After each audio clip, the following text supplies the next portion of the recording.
A dynasty is the ultimate goal in college football, winning not just one, but multiple championships. And FIU is on the verge of being the next great one. Coming off their first ever title in 2029, there's a lot that we've achieved, but there's also a lot that we haven't. An invite to the SEC with Florida State will take our program to another level though. And I can sit here showing you all the trophies that we've been able to take home, but there is one key missing one, and that is a Heisman. I want one, which is why that's a key goal in this video as we play through 3 more seasons with FIU and we try to get more championships and even win every national award. Back to the Heisman talks though. If there was ever a quarterback in school history that could win us one, it would be Darren Moody. Unlike Alexander Bean, we know that he can actually throw the ball pretty accurately. We've also made it a staple of our program to be solid defensively, and I can't imagine that changing this season with Eli Crumpler being a 98 overall corner for us. Again though, in these final 3 years, we're going to be in the SEC, so we're either going to realize that our one championship was a fluke, or we can really establish ourselves as a dynasty. Since we have a few seasons left, we can't back out of recruiting either. We're still going to be going after a bunch of 5 stars, hoping that we can continue to take FIU to the level we want to. There's exciting prospects in this class like tight end Jeremy Waitman. He'd come in with 85 speed and the potential to be really good. But I also have to acknowledge that there are some very exciting young pieces on this roster that we already have. Someone like an Eric Peters, who is a contact seeker running back with elite development. We know that his abilities are going to be amazing alongside his stats. It's really just going to take some time for him to get to that level, so by the time that we hit that final season in this finale, I think he's going to be our best player. I'm excited about him. I'm excited about freshman receiver George Azugwu with his 95 speed already. Even someone like a Greg Trapp. I think our tight end room also will continue to get better. But enough rambling on about what I'm hoping to achieve over the next few years. It's time that we actually get started. What I've decided to do for this finale is, unlike playing every single game of every season like we've been doing through the first few episodes, this would be a 10-hour video. Instead, we're going to do what I do for my rebuilds. I'll be able to choose 3 games in the regular season to hop into while having to sim the rest, which means we have to rely on our team to also perform well in sim. And then once we get to the postseason, I can play every game. Now, I've chosen Miami as one of the 3 teams I want to play during the regular season because we beat them for the first time last year. I want to keep that streak going. I don't want them to be able to take us down, and they're already rushing for 10. One issue I'm already seeing is I have Ty Cordova as my user this season. Nothing against this kid. I've just been using guys with like 99 speed as my user, and instead, he is like 83. I think we're still going to be able to get Miami off of the field, though. We have them on a 3rd and 10, where they literally just threw it into double coverage. They're making reads like I would already, and that's some good stick work. This is exactly how I would have hoped our Panthers season would start. And for our first offensive run of the year, Paul Cahill gets us 10. What's interesting about him is he was a receiver for us, and we just moved him over to running back, which is going to make him very good through the air. But we're also going to develop him as a beast on the ground. We're going to try and throw for a touchdown already, and Darren Moody does. I think it is going to be a good season for FIU, which is exactly what we needed. On our second drive, we were also able to drive down the field and score a touchdown. Miami's looking to respond back, but they weren't even able to catch that ball on 3rd down, so we're going to have an opportunity to go up 21-0. I really think how we do in sim is going to be very, very crucial to how this year goes, because we can't play every game and dominate. But man, look at the move from Cahill. No one's stopping this kid. Moving him over from receiver was the best decision I think I might have made since joining the Panthers. We even have Eli Crumpler in the slot right here, which is going to give me a chance to use her with him on 3rd down. They're lucky they caught that. They'd end up scoring, but I still think we're going to be able to pick up a 3rd down and continue to respond against them. Just after the way that we started this game, I don't necessarily see it being close. We've also had success running the ball, so I think using play action, we should be able to have some success here. The one downside to having Paul Cahill out there moved over from receiver is his blocking stats don't exactly look very good, but that was a huge block there, and he breaks a tackle. You can see his size. He was not exactly the blocking receiver type of archetype, but he's able to cut up, and we're about to have another touchdown. I mean, this kid is just broken. I think this game kind of proves my point, too, of why I'm not going to play every single game. If we're beating a team like Miami like this, then we would dominate against most schools that we'd face. Though Nick Machado has been one of the best tight ends in the country multiple seasons, so I don't know why he just dropped that catch. It's all good though. It's setting up for another Paul Cahill touchdown. And I think what matters the most sometimes is these final few minutes where they still have a chance to come back. We're up by 21, but you never know what could happen. We have a quarterback spy out there in case they try and scramble. But it didn't end up mattering anyway. They just threw a touchdown, and we're going to recover this onside kick. Miami's been trying to burn timeouts to get us off of the field, but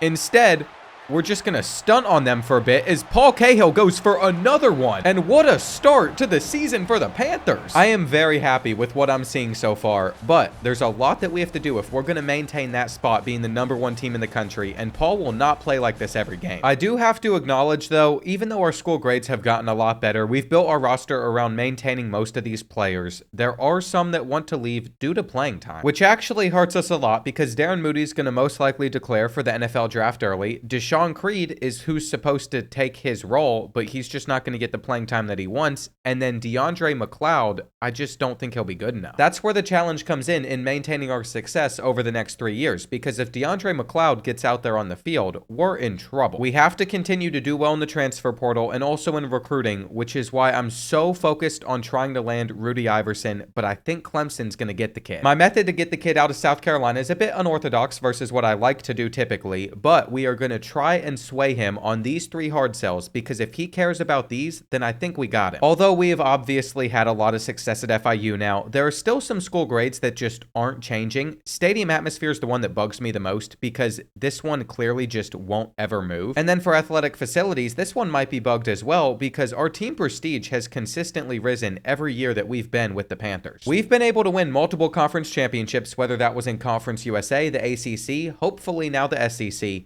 We're about to start our first sim, though. It's going to be against FCS Northwest, and I hope we do not lose this. That's my former team builder school from last year, Southern Kentucky. It's really cool to see something like that in the actual game. I love how they put in little sprinkles of things that are from the community. We'll see what Paul Cahill was able to do against them, though. Only 3.7 yards per carry. Not his best performance ever. If we look at the battle with Rudy Iverson as well, we might have already lost him because we've been able to sway him, but it might be too late. With only 50 hours a week on some of these players as well, what I'm starting to realize is we're just going to have to remove them off of our board. I just think we'll be better off using those hours to schedule some other guys for a visit. In the Heisman watch list, Paul Cahill is up to #2. He could be our best chance at winning a Heisman. My main fear with him, though, is as the season goes on, the wear and tear is going to pick up quite a bit. Honestly, it'd probably be best if we didn't use him that much against a school like FAU. This is another one that was a no-brainer for me to sim. We put up 57 points on their head while their quarterback threw 4 interceptions against us.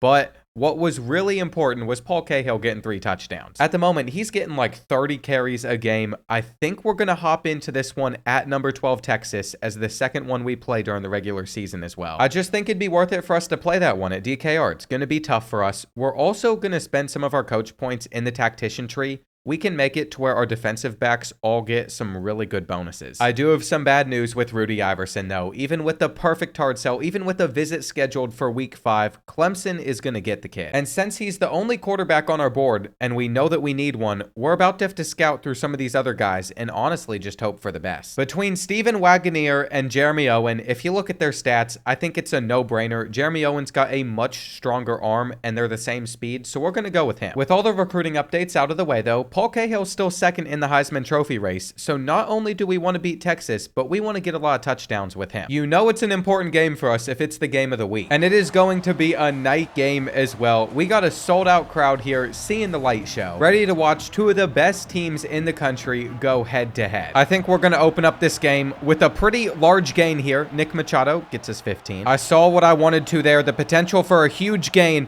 and now a run to the outside is going to get us 15 more. The thing about Paul Cahill, too, is we should have him for at least another season. He is only going to get faster and better. Our hot routes are not really working, though. If this is cover 2, we might be able to split it, but I just don't know if it's worth the risk. I have noticed the wear and tear damage is already picking up for Paul Cahill as well. I can tell you, it's not ideal. On a 3rd down, though, we picked up their attempt at a blitz, and we're in the end zone. Paul Bush had an incredible route there. We're trying to bring guys down and stop them from running for a first on the ground, but they're going to hold on. Ideally, we just keep on getting Sam Tuggle on these 3rd downs, and then he eventually makes a mistake. Ty Cordova helped us cover there. We're opening up this game pretty well. We also have Paul Bush back there returning kicks. I don't know why we're using our #1 receiver there. That's definitely going to lead to him being a little bit more tired than we would want. Right here, we're going to fight for a lot. Their stadium pulse is going to try to get to us on 3rd downs, but I just feel like our offensive line should be able to handle it. I also really love the idea of them falling for a play action. I think they did. We're going to put this ball up, and the freshman receiver runs under it. George Azugwa has some burners on him. they're going to get it back and honestly get a great hit. We got pancake there, but are they going to be able to pick up this 3rd and 6? I have a feeling that they will. Either way, though, that was a very good first quarter for FIU. And here's the thing about Sam Tuggle. I don't know what I'm seeing on my screen right now, but does his player build not look like extremely weird to you all? I mean, that jersey's just real tight around the waist. I don't know. He's got like an hourglass figure I'd be looking for on a girl. I don't know. I feel like I've played against a lot of teams, and I've never seen a quarterback built like that on this game. Either way, what's far more important, 3rd and 10, they're going to go for the drag. And I just made an awful tackle attempt. We're going to stack the box on their 3rd and 5, though, where they can't run for it. And they're settling for 3, but we're going to respond to this with a touchdown. That is the plan here. With a counter run, breaking away, we get almost 20. And my hope is if we can get this hot route off on the next play, we're going to be able to take the top off of their defense. And that's exactly what we have done. Daryl Pace transferred in to be our 2nd wide receiver. We're still getting some good use out of him with the reverse play. George Azugwu gets to the 5. Setting up Paul Cahill to hopefully just get a touchdown run. If he's going to win that Heisman Trophy, we're going to need him to get a lot of those this season. He should have been able to fight that one in right there, but he can get it on the next play. I just feel like Texas isn't a match for this FIU roster. We're really able to showcase how solid of a team that we've built up, but we're giving up the first down near the end of the half. I would love to get them off of the field and then get the ball back, go for some more points. They couldn't complete that pass. And it is time for Darren Moody to shine. We're going to try and carve apart this defense. We're going to have to split the safeties right there. I saw that one a little bit late, though we have toasted them over there on the outside with Daryl Pace. That's a perfect example of why you get good route runners, because we just toasted them. Not like in the man-to-man coverage looks, though. We're going to throw this one up to Daryl and let him just go to work. That guy is so frustrated because not only did he commit PI, but he gave up the jump ball. And they even switched who was on Daryl, or else I was going to try and go back to him. Taking that sack, though, literally just messed everything up for us. We honestly should have just thrown a pick. And we're going to look to end this first half with a 53-yard field goal, where that is absolute money. I think we have pretty clearly shown that we're the better team versus Texas. I'm not expecting the 3rd and 4th quarter to go any differently. We're just continuing to try and run up the score. We're going to have to run back and throw this one off of our back foot. But guess who's running under the football? Paul Cahill's just having another one of those games. We're trying to punch it in on another drive, but he did get an injury timeout, which is exactly why my confidence in him to win the Heisman Trophy is still kind of low. Darren Moody's able to complete a pass, though. Look at Daryl Pace just flexing inside this dude. He was in him for a bit. If you thought my first performance against Miami this season was impressive, this was even more impressive. Can you imagine how well we do if I was playing every game? I've officially built a powerhouse. I just don't have that much experience in maintaining one in a series, because normally we win one championship and I just end the video. That is what's going to make this finale different for us. I think we have to sim against number 3 Texas A&M with this much season left, though they are the most difficult team left on our schedule. It's a hard decision to make, but I also know that we have players on a visit this week against the Aggies, so we're going to hop into it. If there's anything that's going to continue to raise our team grades, especially our brand exposure, it's winning game of the weeks. As for the guys that are scheduled for a visit, it's all offensive players. So we have Mike Gales, we have Gabe, and we also have this offensive lineman too. They are 4 stars, so they're not the highest priority on our board, but I figured they'd love coming to a Vice night, so that's why we're having it. You can see that Paul Cahill is in the Heisman Trophy race by this little graphic right here. I had yet to see that one in this game, but that was neat to see. And look at how explosive he is. He's exploded on everybody so far. We also had a touchdown to Paul Bush. The more that we run the football, the better play action's going to be for us. We can also always just drop back in shotgun too. What we have done in every game is we've just come out firing on offense. We've done our best to score early, and then from there, we just try and run away with the game. This one is no different. We got Emmett Bickley out there just running off the tackles. I feel like I probably could have hit that hole like 100 times better. But now we have the real star out there that I want to score, Paul Cahill, as he gets the opening touchdown. We also forced an interception on the Aggies' first offensive play of the game. Now we're going for a touchdown pass to Daryl Pace, which he just snags with ease. He's not going to beam this at a reporter, is he?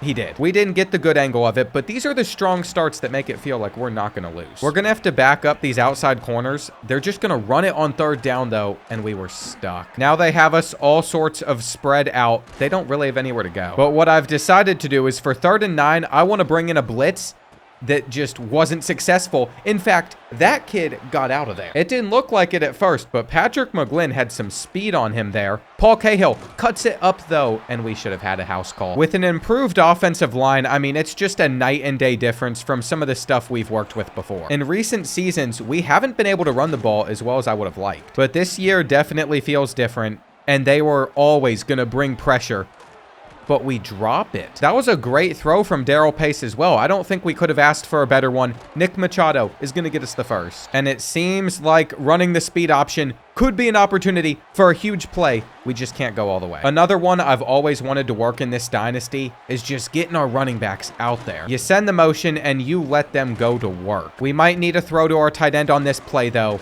and I should have taken it. This is definitely an aggressive approach to 4th and 3, but we're going to go for it anyway and see if we can get into the end zone. That is paid off for us as we just punch it in. I really believe that we've made our offense so good that even somebody like me that's not the best at it, that makes a lot of mistakes, can score most of the time. We're still having a little bit of an issue whenever it comes to stopping them though. It's really just the fact that they're spreading out our defense, and on 3rd down, everything was boxed. For Texas A&M to win this game, they're going to have to come a lot differently in the second half.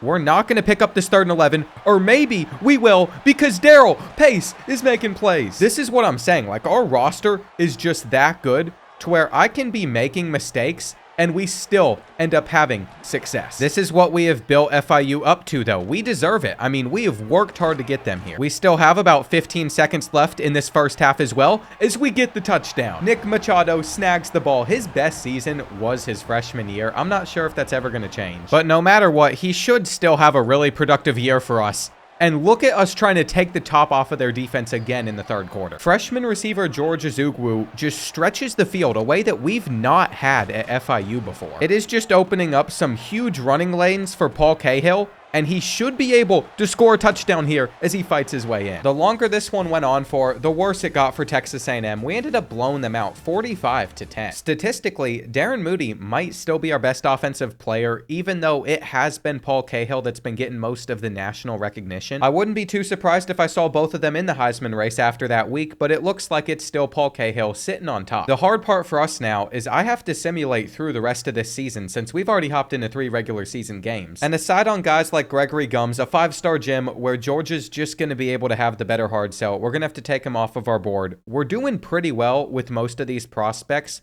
though here's a recruiting battle to Miami we're probably going to lose as well. It is time to see that without me hopping into games, though, will our team be able to keep up with this level of success? Where I would like to think so, though Vanderbilt might not be the biggest test for us. We won 47-7 on the road, and we probably had a good time in Nashville after getting the win. We're currently sitting on top of the conference standings in our new conference. Florida State's another team undefeated in conference play. I should have probably thrown Clemson and Miami in here as well. I think they're joining next season. That's going to get the SEC up to 20 teams and just help them continue to take prospects from us, even though we're in the better conference. If I sit here and look at how our current roster is built, to continue having success over these final 3 seasons, we need to recruit about 20 players a year just to replace the guys that are going to leave. But far more importantly, it's just about getting results on the field, and Alabama's a 93 overall, so I could see us losing this. Whether or not we sign 5 stars from Florida, at this point, it doesn't mean anything to us. We've been able to do it for year after year. What is so much important to me is what happens against some of these other teams, and like I said, Alabama was probably going to get us, even though we had more yards of total offense. I'm not happy about it, but Paul Cahill rushed for 16 yards. That's his worst performance ever. Darren Moody passed for 412. We clearly just didn't do a good job at establishing the run versus them, and we have a lot of players on a visit against the Gamecocks. I'd have to assume it went decent if we're picking up some more signings. I mean, we got our 5-star tight end, Jeremy Waitman, that I pointed out at the beginning of the year. That was a big one that I really wanted, and Darren Moody has set the FIU single-season passing touchdowns record. At this point in the year, we still have 5 regular season games left. Unfortunately, we got the bug, though, that I've seen in some of my other rebuilds where I can't even see the score of what happened in this game against South Carolina until next week. So that is very annoying, but just know that Darren Moody currently has 28 passing touchdowns, 2,200 yards, and 2 interceptions. He isn't in the Heisman race, though, and Paul Cahill still is, but he's been going down. He had 100 rushing yards and a touchdown against the Gamecocks. That's just not enough. We also ended up getting getting locked out of this 4-star receiver, Mike Gales, that committed earlier on in the season. I'm not sure what happened there. I can't remember what his deal breaker was, but we got these 5 stars to sign for our defense. And even though our quarterback's having a great year so far, our playing style for quarterbacks is D+, so we cannot hard sell on Jeremy Owen. We're just going to have to continue to send the house and hope that we beat out schools like Nebraska and TCU. I'm pretty frustrated by that, but what I'm going to be far more frustrated by is what will happen against Florida State. If we lose this game, we might drop out of the running to be in the playoffs. And sure enough, we have. We're sitting at 7-2 this year, which means we have to win our final 3 games to still get in. Our team schedule still thinks we're 2 weeks delayed, though. We can't see the score of either of these games. It's just like, how do you patch the game and then break this to the point where Dynasty is worse? It's just frustrating. I guess we can see that we lost 28-24 from this screen right here. And our first year in the SEC, we're not going to be in the SEC championship. We've put ourselves in a very hard spot. We're kind of proving our haters right that we were so much better in the ACC because it wasn't as tough of a conference. And after our next result, I felt like I had to check the injury report where we're only missing left tackle Gordon Polk. We dropped another one and we still cannot see the score from our team schedule. Our team schedule says we're 6-1. EA, I don't know what you broke here. I've already sent this over to devs. Please fix this. Until the team schedule screen is fixed, what I've realized is if you just go to the national schedules and you look at all the scores from around the country, you can actually see the results. So Tennessee beat us by 3 points. It was 35-32. In the 4th quarter, they ended up pulling away. It looks like Darren Moody played almost perfectly, though. It's Paul Cahill that is struggling to run the football. Then in week 12 against Arkansas, we were able to win at home by 8 points. That puts us at 8-3. But I think this team schedule screen's literally just going to be broken for the rest of the season. Going into the final week of the year, we're sitting at 8-3, number 17 in the country, and we're not going to be in the SEC championship, obviously. I just have to hope that our tougher schedule is able to get us into the playoffs over some of these teams that are currently sitting above us. Then when it comes to the Heisman Trophy race, Paul Cahill is nowhere to be found. So this year is not going the way I was hoping it would, but if we can beat the number 19 team in the swamp on the road, I feel like we should be able to move up. Thankfully, it looks like we did as we're sitting at 9-3. We still have a decent amount of players that are going to want to transfer out at the end of this season. But I don't care. I just wanted to see us have a shot at the playoffs, and Darren Moody has set the FIU single season passing yards record as well. I told you that this guy could pass up Alexander Bean. We ended up winning by 11 points, so it wasn't even that close. As for the stats in this matchup, it looks like Moody threw a pick, but he was still responsible for most of our touchdowns. We might not be in the SEC championship, but at least we're going to have a run at going back-to-back, trying to win another national championship. And let's see what our season stats are looking like. So Darren Moody passed for about 3,500 yards, 40 touchdowns, 3 picks. It's the best quarterback season we've ever had, mainly because I wasn't throwing the picks, controlling the QB. But Paul Cahill really slowed down with the rushing yards and rushing touchdowns once we were simming. Then you have our number 1 receiver being Darrell Pace. I don't know why his deal breaker for playing time says he has an F. That doesn't make sense to me. He was our best player. But whatever. On the recruiting front, it seems like we're going to start falling behind on Jeremy Owen, which we cannot have. We're not able to hard sell to this point, though, so it makes sense. The next week, he ended up committing to Penn State. I'm hoping that we ended up getting into the playoffs. I really have no idea. The Heisman Trophy winner went to Evan Corbin with 1,000 more passing yards than Darren Moody. But we got the Music City Bowl against Washington. We were 1 spot away from getting in. This is possibly the most heartbreaking thing we could have seen. The only 9-3 team that did better than us to take away a spot, though, was Illinois. I'll have to take a look at their schedule. Apparently, theirs is working. They lost to Auburn, but they beat an FCS school 80-0, and they had some good wins. Like, they beat number 1 Penn State. They got obliterated by Oregon, lost to Michigan. I just felt like we faced a tougher schedule, but a lot of the teams that we played ended up finishing the year unranked, and I guess we're going for a Music City Bowl against Washington. For our start to these 3 seasons in this finale, this is not what I was expecting. But as long as we come out and we play well against Washington, we should at least finish with 10 wins. What this season has let me know is last year our roster was good enough to win it all when I played, when we were sitting there facing off against ACC opponents. But now that we're in a tougher conference, we're going to have to build up this team even stronger to be one of the best in the country. I like the way that this game's gone so far as we're opening it up with Emmett Bickley rushing to the 3. Paul Cahill's not out there, though. The wear and tear damage from this season must have started to add up. I do have a lot of concerns for our future, though, in these next 2 years, mainly the fact that we don't have another quarterback to start taking over. Washington's about to get a big game. But yeah, assuming everyone transfers out that wants to, we're going to have to find somebody in the transfer portal to take over. I should also point out, if we don't win this game, we finish 9-4. The last time that we had a record that bad was season 1. When I was saying in the intro that we could regress back after winning a championship, I was not kidding. I like the potential of that actually happening, though. I know that if I was playing every single game, it probably wouldn't. But there's not much more I can do about that. I mean, we're on Heisman difficulty, the hardest difficulty, and there's a turnover. I can't believe that we're on fraud alert, but we are, as Washington might take a lead with this drive. We got a lot of work to do if we're ever going to find ourselves in the championship again. It's like we started this season so strong, but ever since then, it's gone downhill. The Music City Bowl is a game that is actually giving us problems. But what can we do? One of our best corners, John Umenayora, ruptured his disc. He's out week to week. He's a 94 overall. Paul Cahill has torn his labrum. Ty Cordova's not out there either. A guy that, despite his overall, has been a staple on this defense for seasons. But hang on, did Emmett Bickley just make one of the best grabs we've had throughout this entire rebuild as a running back? We can't even hold on to it with our receivers. Emmett Bickley's been one of those running backs that came in as a 4-star, but just hasn't done that much. Our entire running back room outside of Paul Cahill has actually been really disappointing this year.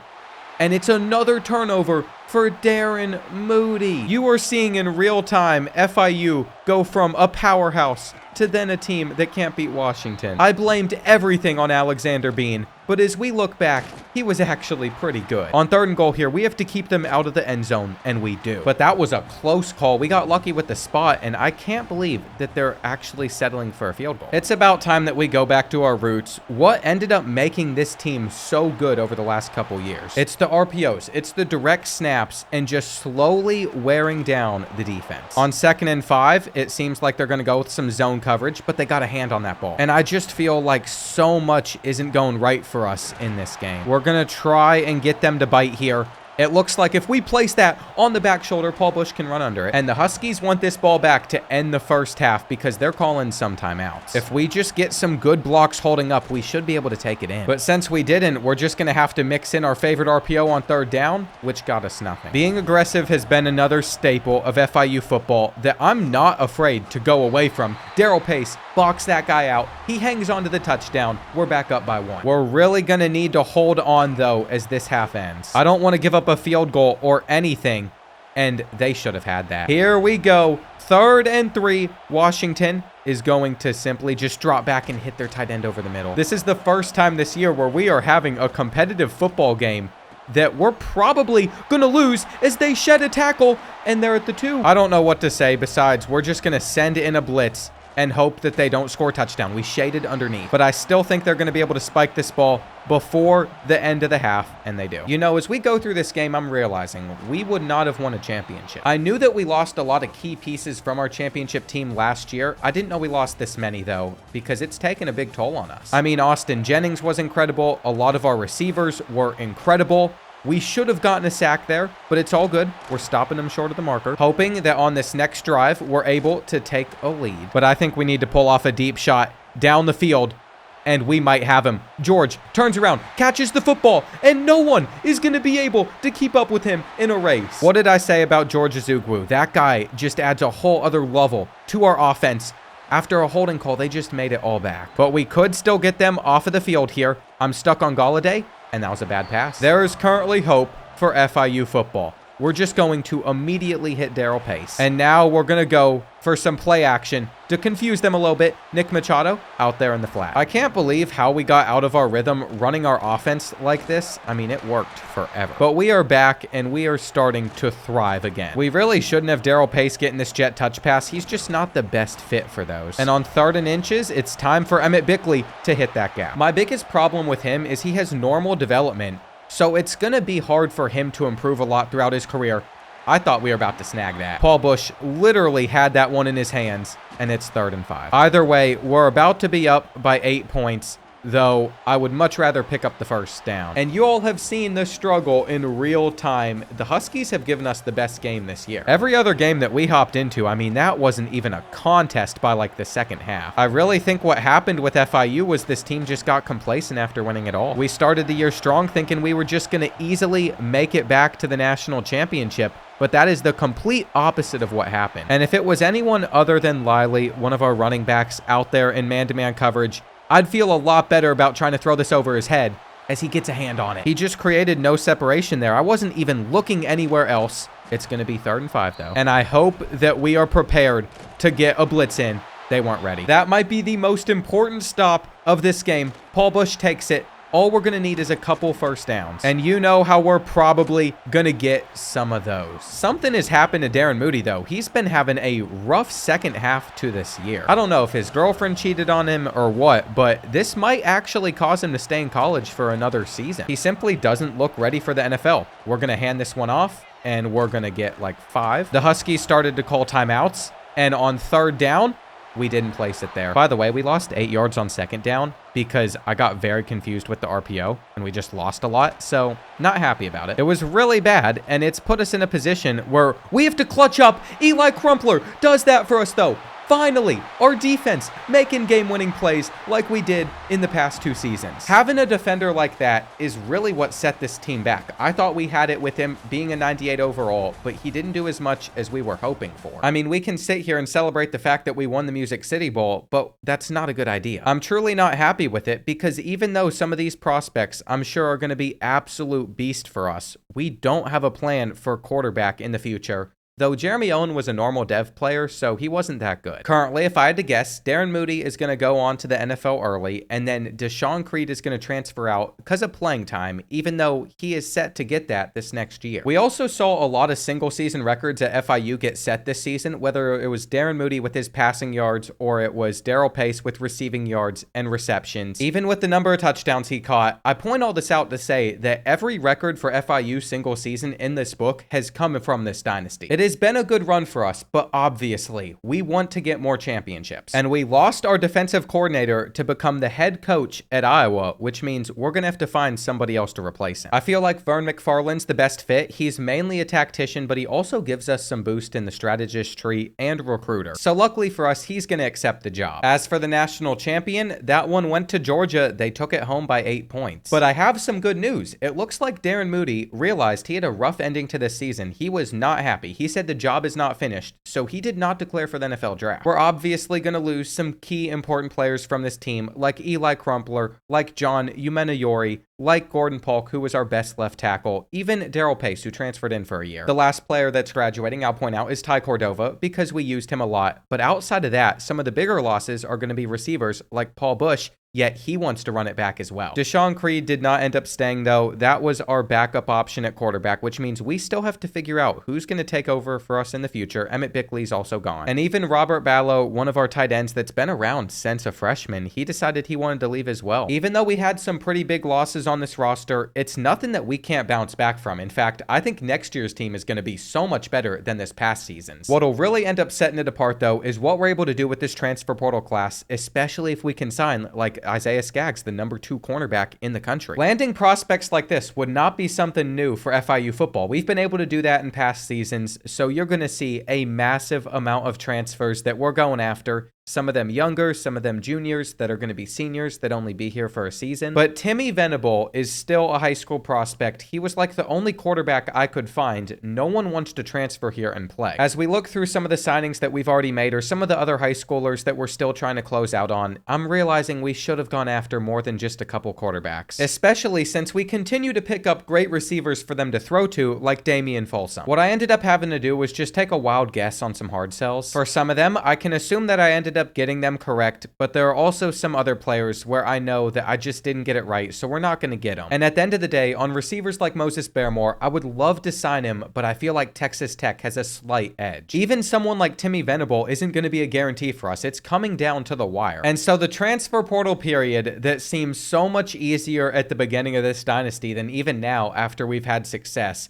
I don't know how many of these guys we're going to get, but I'd only guess like 5 or 10. If you look at this screen, you can see we got 7 of them, but a lot of players chose other schools. So our full class is not going to come out to as many guys as I would have liked. Unfortunately, Moses Barrymore did choose Texas Tech. A lot of the transfers went to some bigger programs still, though we got Timmy, which we needed. He even comes in with star development, so he could actually be a really good piece for us. We ended up signing a class of 22 targets, and it looks like Isaiah Skaggs and this free safety both had elite dev. Getting Isaiah Skaggs, the number 2 transfer in the country, is a big deal for us. He could end up being our best player. We signed the number 2 class in the country as well. We've been able to do that a couple times with the Panthers now, and Jeremy Waitman, the 5-star, is going to be a 79 overall tight end for us, so we could end up using him. The problem with recruiting out of high school, though, now that we only have a couple seasons left, is there's just not that much time for some of these players to develop, which is probably going to become even more and more apparent as we go through training results. Paul Cahill upgraded his dev trait by the way that he played last season, though. Stuff like that's a pretty big deal because now we're going to get more skill points to spend. I'm actually going to increase his speed and then I think focus on shifty before anything else. He's currently sitting at an 88 overall, but if we make him a higher overall than this, he might declare for the NFL draft early, and I want him for the final 2 seasons. Same thing with Eric Peters, which is why I only upgraded his power so far. He's going to have stats like 93 trucking, 97 toughness,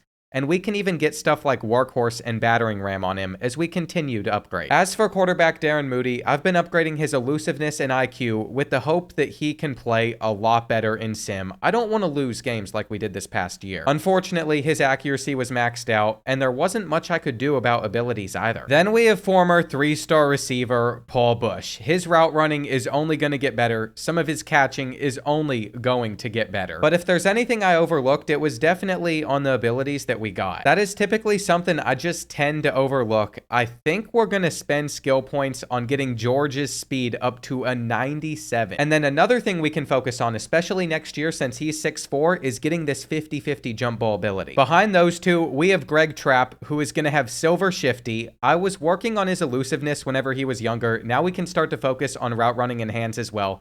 He's going to be incredible out of the slot. One of the best parts about FIU's future has always been our receiving core. You can tell that these guys are just going to continue to get better, especially next season. And when we lose Nick Machado at tight end, he's going to be replaced by Nick Esponda. Then over on the defensive side of the ball, we have guys like Terrence Kane who have elite development, so he came in with, I think, 58 total skill points. But I ended up having to improve his quickness as well to get him up to 88 speed, so he's only an 81. In fact, even though both of our safeties have elite development, they just aren't where I want them to be yet, and the same is true for all of these cornerbacks outside of the guys that are going to be seniors. Luckily for us, we brought in guys like Randall Cox with 99 speed as a transfer, so we're going to be able to get him up to a 96 overall. Then with Isaiah Skaggs, we were able to get him up to a 97, so we have 2 absolute monsters at corner. He is 99 zone coverage. But these guys are not going to be around after this next season since they're seniors, so thankfully, most of our defense after we've gone through these upgrades will still be around, just not our cornerbacks and not most of our defensive line. Finally, I'll touch on special teams for a second because Reggie Broyles has 95 kick power and 93 kick accuracy. Both him and our punter will be around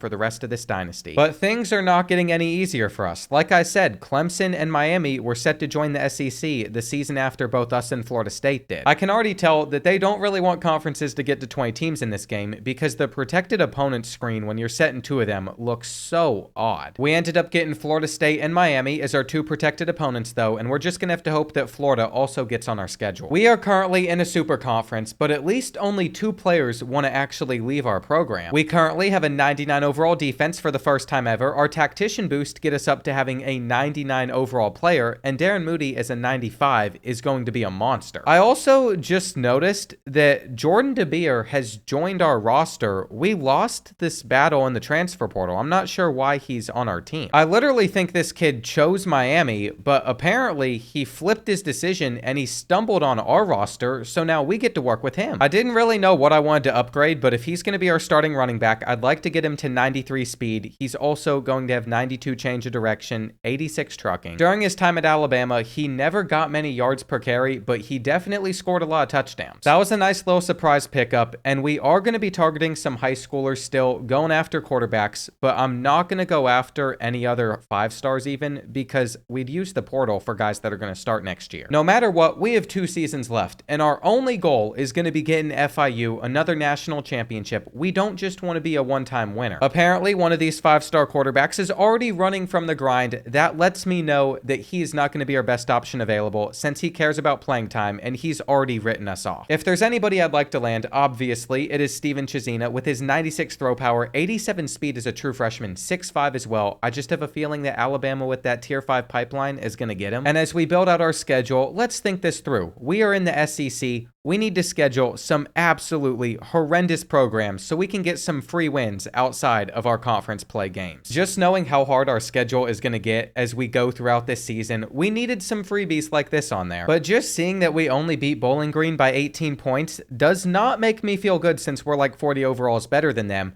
Especially since I see the games against Clemson, LSU, Florida State, Oklahoma, Georgia, and Miami. Once we get to the second half of the year, not going to have fun with that. If we just look at some of these prospects, though, and our chances at getting them, we've already been locked out of our favorite quarterback. We might go 0 for 3. I really don't like anything I'm seeing. We're about to play against one of our biggest rivals. We took them down 63-10, getting that rivalry trophy for like the 5th year in a row. We also beat an FCS school, so we're sitting at 3-0. It's just this might not hold up throughout the entire year like what we went through last season. At least we still have Darren Moody out there on the field, no injuries, Jordan DeBeers playing pretty solid. And before we start SEC play, we have one more matchup that should be a freebie. Like expected, it was 45-14, even though USF got the host. But here's the thing, our season is just now starting to get to that difficult point where we're about to host undefeated number 2 Clemson. It's the game of the week, and this is where we start to make or break our chances at the playoffs. I'm coming off of a solid dinner where I made myself a couple burgers. So you eat good, you feel good, you play good. That's at least my hope for this matchup.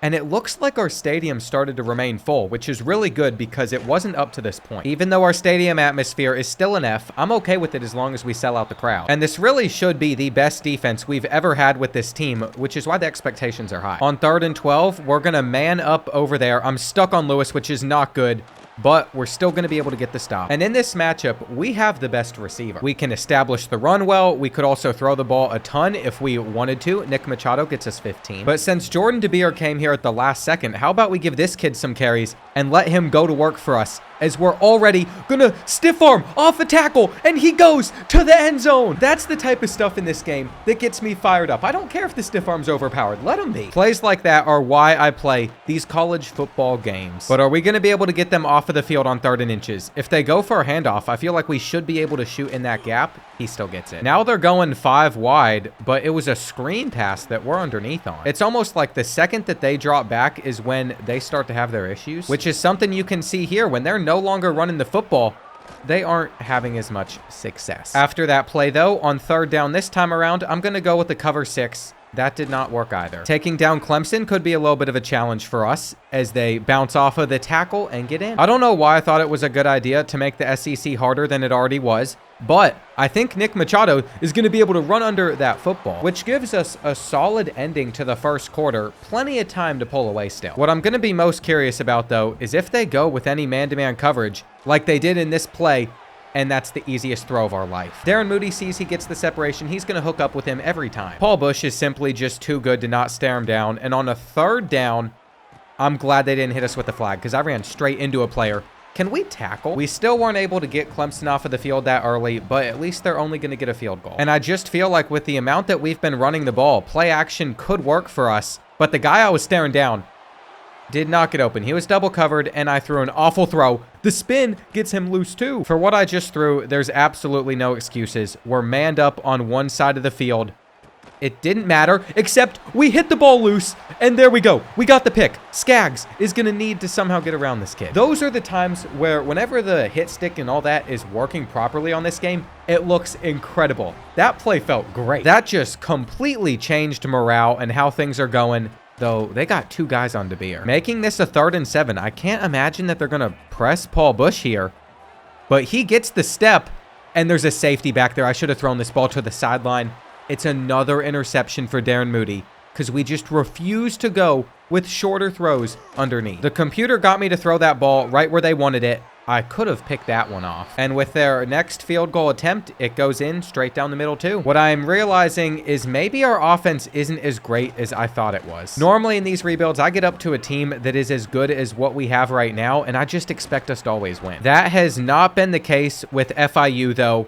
We're going to see if we can outrun them with trap. I mean, we just got tackled before the ball even got there. I don't know how the ref didn't see that. But you know what? Let's give Paul Bush one more chance, and this time he makes up for anything he's failed on. He was actually able to run straight by that corner. On third down, they hit the slant. That was the one thing that they couldn't do there, but I decided I was going to send in a blitz, which means this could get scary. What we should be doing is just making sure that they only get a field goal before the end of this first half. They're going to get the touchdown. It is clearly going to be a shootout against Clemson. And right now, we have a wide open Paul Bush. In fact, if he's hot and this is not cover 2 man, he is just going to toast over on that left side. I can't believe that they gave this kid another chance to just smoke him right there. It is very obvious to me our offense is most likely just going to run through him this season. That's why I have him on a comeback route on third down, but nobody picked that kid up. Whenever that happens, I just don't know what to do. I mean, we clearly didn't have the time to get the throw out. They're about to reach the marker there. And this is the computer I'm used to facing off against, where they're going to turn up and just start obliterating you. Whenever the computer gets locked in like this, I almost just feel hopeless. I mean, this team is good. We've had games against Clemson in the past where we forced like 5 interceptions, and we've had games against Clemson where their offense has been very difficult to stop. Shell was reading that one from a mile away. They're going to pass it on the 2-point conversion, which I find to be odd. We should be getting the sack, but they break a tackle attempt and get in. This is fine though. We're going to start pulling out a lot of our RPOs that typically end up doing really well for us. Since we've not run much of them this season, they are obviously not too prepared, but they clearly were right there. On third down, I'm rolling out with Darren Moody. I have absolutely nothing here.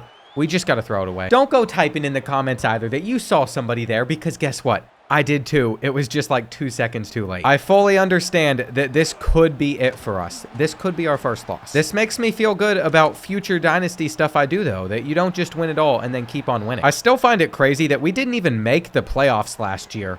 We are getting torched. Whenever it comes to getting pressure, I'm not sure we have ever had this much of a problem. It's like our defensive line just isn't showing up at all. On third down though, I was playing hard flats, I thought. There's still about 20 seconds left in this first half. Plenty of time to force a fumble. Isaiah Skaggs probably just sent that dude to the injury tent. But are we going to be able to get Clemson off of the field? No, we're not. I mean, they're simply just on fire right now. Passing was not their strong suit at the beginning. But at this point, it's been able to get them a lot of first downs. And they're about to do it again. They're short. I'm starting to really regret upgrading so much with our pass coverage and not tackling or hit power. I've just noticed that does make a huge difference. Darren Moody, though, doesn't care at all about trying to sling it deep. Interceptions don't scare the kid, even though they probably should. We're going to get a great run out of Paul Cahill. I've honestly been missing him out there on the field, but if he can come in as our backup and just make big plays while this guy's a bruiser, I feel like that's a pretty unstoppable combination. Like, if this is man-to-man coverage, Paul Cahill is going to be gone.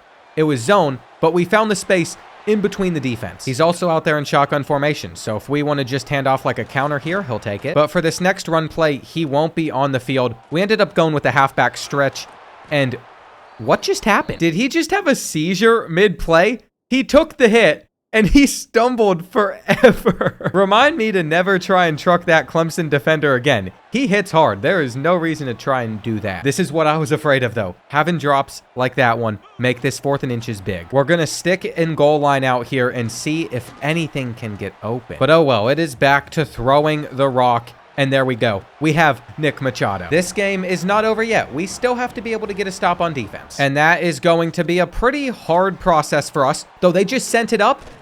And he got to it first. Thankfully, they called a timeout. I don't really know why they do that, but if we have a chance to respond back even after they get in, that's all that I can really ask for. Here on 2nd and goal, it looks like going underneath might be their move. We knew that could probably happen though, which is why we're fine with the time we have. I was about half a second away on that read with throwing an interception. Instead though, I'm an absolute moron. We're gonna act like where I just rolled out never happened. It never existed. Quarterback draw on third down. the field is just wide open for Moody. And did I just find one of my favorite plays from NCAA Football 14? I've been using this playbook forever. I didn't know this was in there. Oh no. We caught it? We caught it? What a catch. By the end of the year, I'm going to have such a love-hate relationship with this game. I mean, that was just a spectacular play. We're looking to get out of bounds here. We pulled off successfully as well. Looks like they're going with man-to-man coverage, but we can easily find Nick Machado, who is in the end zone. Whenever we lock in, we take care of business offensively. With 18 seconds left, all I can do is hope that Clemson doesn't pick up anything crazy. I did not like how that looked right there, though, so we're going to go with man-to-man coverage instead. We're shading underneath, but we have the safety help over top, and it worked. There's only 9 seconds left now. Everybody can just back up, drop into coverage. I don't know why we didn't play that, but there's just no way they get off another snap. We're going to take down undefeated number 2 Clemson in the hardest game that we've had in this FIU season rebuild so far. Paul Bush is making this finale amazing, though. Even though he's going to graduate after this year as well, I think the future with this receiving core, especially George Azugwa, 97 speed, it is so much brighter than ever before. The hard part for me now is deciding which games I want to play, because obviously I'd love to play at Death Valley. We've not gotten that experience in Dynasty, but they already have 2 losses. I still think it's important that we start the year 6-0, though. Hopefully we'd end up finishing it out pretty strong. I mean, those final 4 games are going to be really, really tough. But you've already seen me play some of those other schools in this series, so we might as well get some more action, different action with FIU. For both of these quarterbacks, we're actually sitting in a good spot as well. If we can just win on the road against the Tigers, we might actually take that 5-star home. I'm not sure if he's even on a visit for this game at the moment, but if he was, he would see that we should be the superior team. Headed into games like this, I have to be confident, even if they're already moving the ball down the field pretty well. We can't use Shell as our user anymore, though. He's got bricks for hands, and now LSU gets a first down. In past years at FIU, we had guys that would get an interception there, take it back for 6. It was what made this program so great, but now we're just not playing that way. I'm really hoping they run the football on 3rd and 2, though. They went through the air, so they had an open touchdown. I can't audible on the road either, even if I wanted to. We knew we were going to have to deal with that. And I'm a little confused why they're coming out backed up behind midfield. I feel like this should give us a pretty easy read for the first down, but a very odd coverage decision. I'm going to guess that's their adjustment for us having speedsters on this team, though you can see that with Azugwu, if we could just get this kid on a streak, they are going to let it go. I don't know whether or not this is going to work. It seemed like leverage-wise, he had the outside. The stadium pulse here at LSU is #1 in the country, though. It is really, really messing me up. The biggest issue is like right here. If we could just get Trap on a streak, he'd be gone. It's just not going to work, though. I tried so many times to audible it in, so now we're going for a jump ball. This is another game where I'm simply just not off to a good start. Though, we're going to get the interception with Adams. He looked him perfectly. That is what we needed out of our defense. We're right back in this one. But I can't even guarantee that we're going to get a field goal out of this. 3rd down, I mean, that throw is going to get us closer. I really don't know if we should be going for it in this situation, though. I just don't want to take 3. We're going to be aggressive. We're going to trust Nick Machado, and he gets us enough. I think the hardest adjustment for me playing on the road is I never call the play I actually want to run. I just end up audibling after the play call. I can't do that here, though. Whatever I'm calling out of the huddle, out of coach suggestions, I got to be able to run it. I just have a bad habit of quickly selecting a play and then changing it up once we get to the line, once I can see what the defense is showing us. That was a laser right there, though. We fit it into that window. Paul Cahill doesn't get in. I'm feeling that we might need to go back to one of my favorite plays from Season 1 and throughout most of this rebuild, quarterback blast, which is enough. Now we're in a position where everything we do defensively, super big deal. I do not want this one to go on for as long as the Clemson game did, and they're trying to test Skaggs deep. He just made a great tackle. Now he makes a play on the ball. It is a good thing that we are known for our cornerbacks. There's a reason so many are willing to come here in the transfer portal. Without guys like that, I have no idea where this program would be. We have nowhere to go on the run. LSU has done a really good job at shutting that down, but I think if we just pick up the blitz correct there and don't overthrow Trap, we could have had a really nice game. Instead, I don't even know what this play call was, but we're going to go for the first. There's no reason to be this aggressive early on in the game, but we're going to anyway and get lucky. I just want this to be the final drive of the first half, and Nick Machado gets out, juking a kid. From that moment, I've continued to try and just run the football here. I don't see anywhere to go, though. We even fumbled it, but we got it back. Here we go, 3rd and 9. Big play for us. I did not expect that linebacker to stick on Machado. I was hoping he'd clear him and we'd just get into the end zone, This is actually torture. If this goes in, we're lucky. I've been pretty fortunate on this game. Did not have to run into that white kick meter too much. It's about to be 3rd and 13. I would have honestly been fine just taking it to the half, but they called a timeout. So now we're hoping to get a stop. And if we get that stop, we're going to get it back. The punt, we are trying to scoop up. I'm afraid that we just deflected it. And it's a safety. I didn't think it was going to take a bounce like this, dude. I thought we'd just scoop this up right here. But instead, hits off of the shin. He acts like he had know where the ball's at.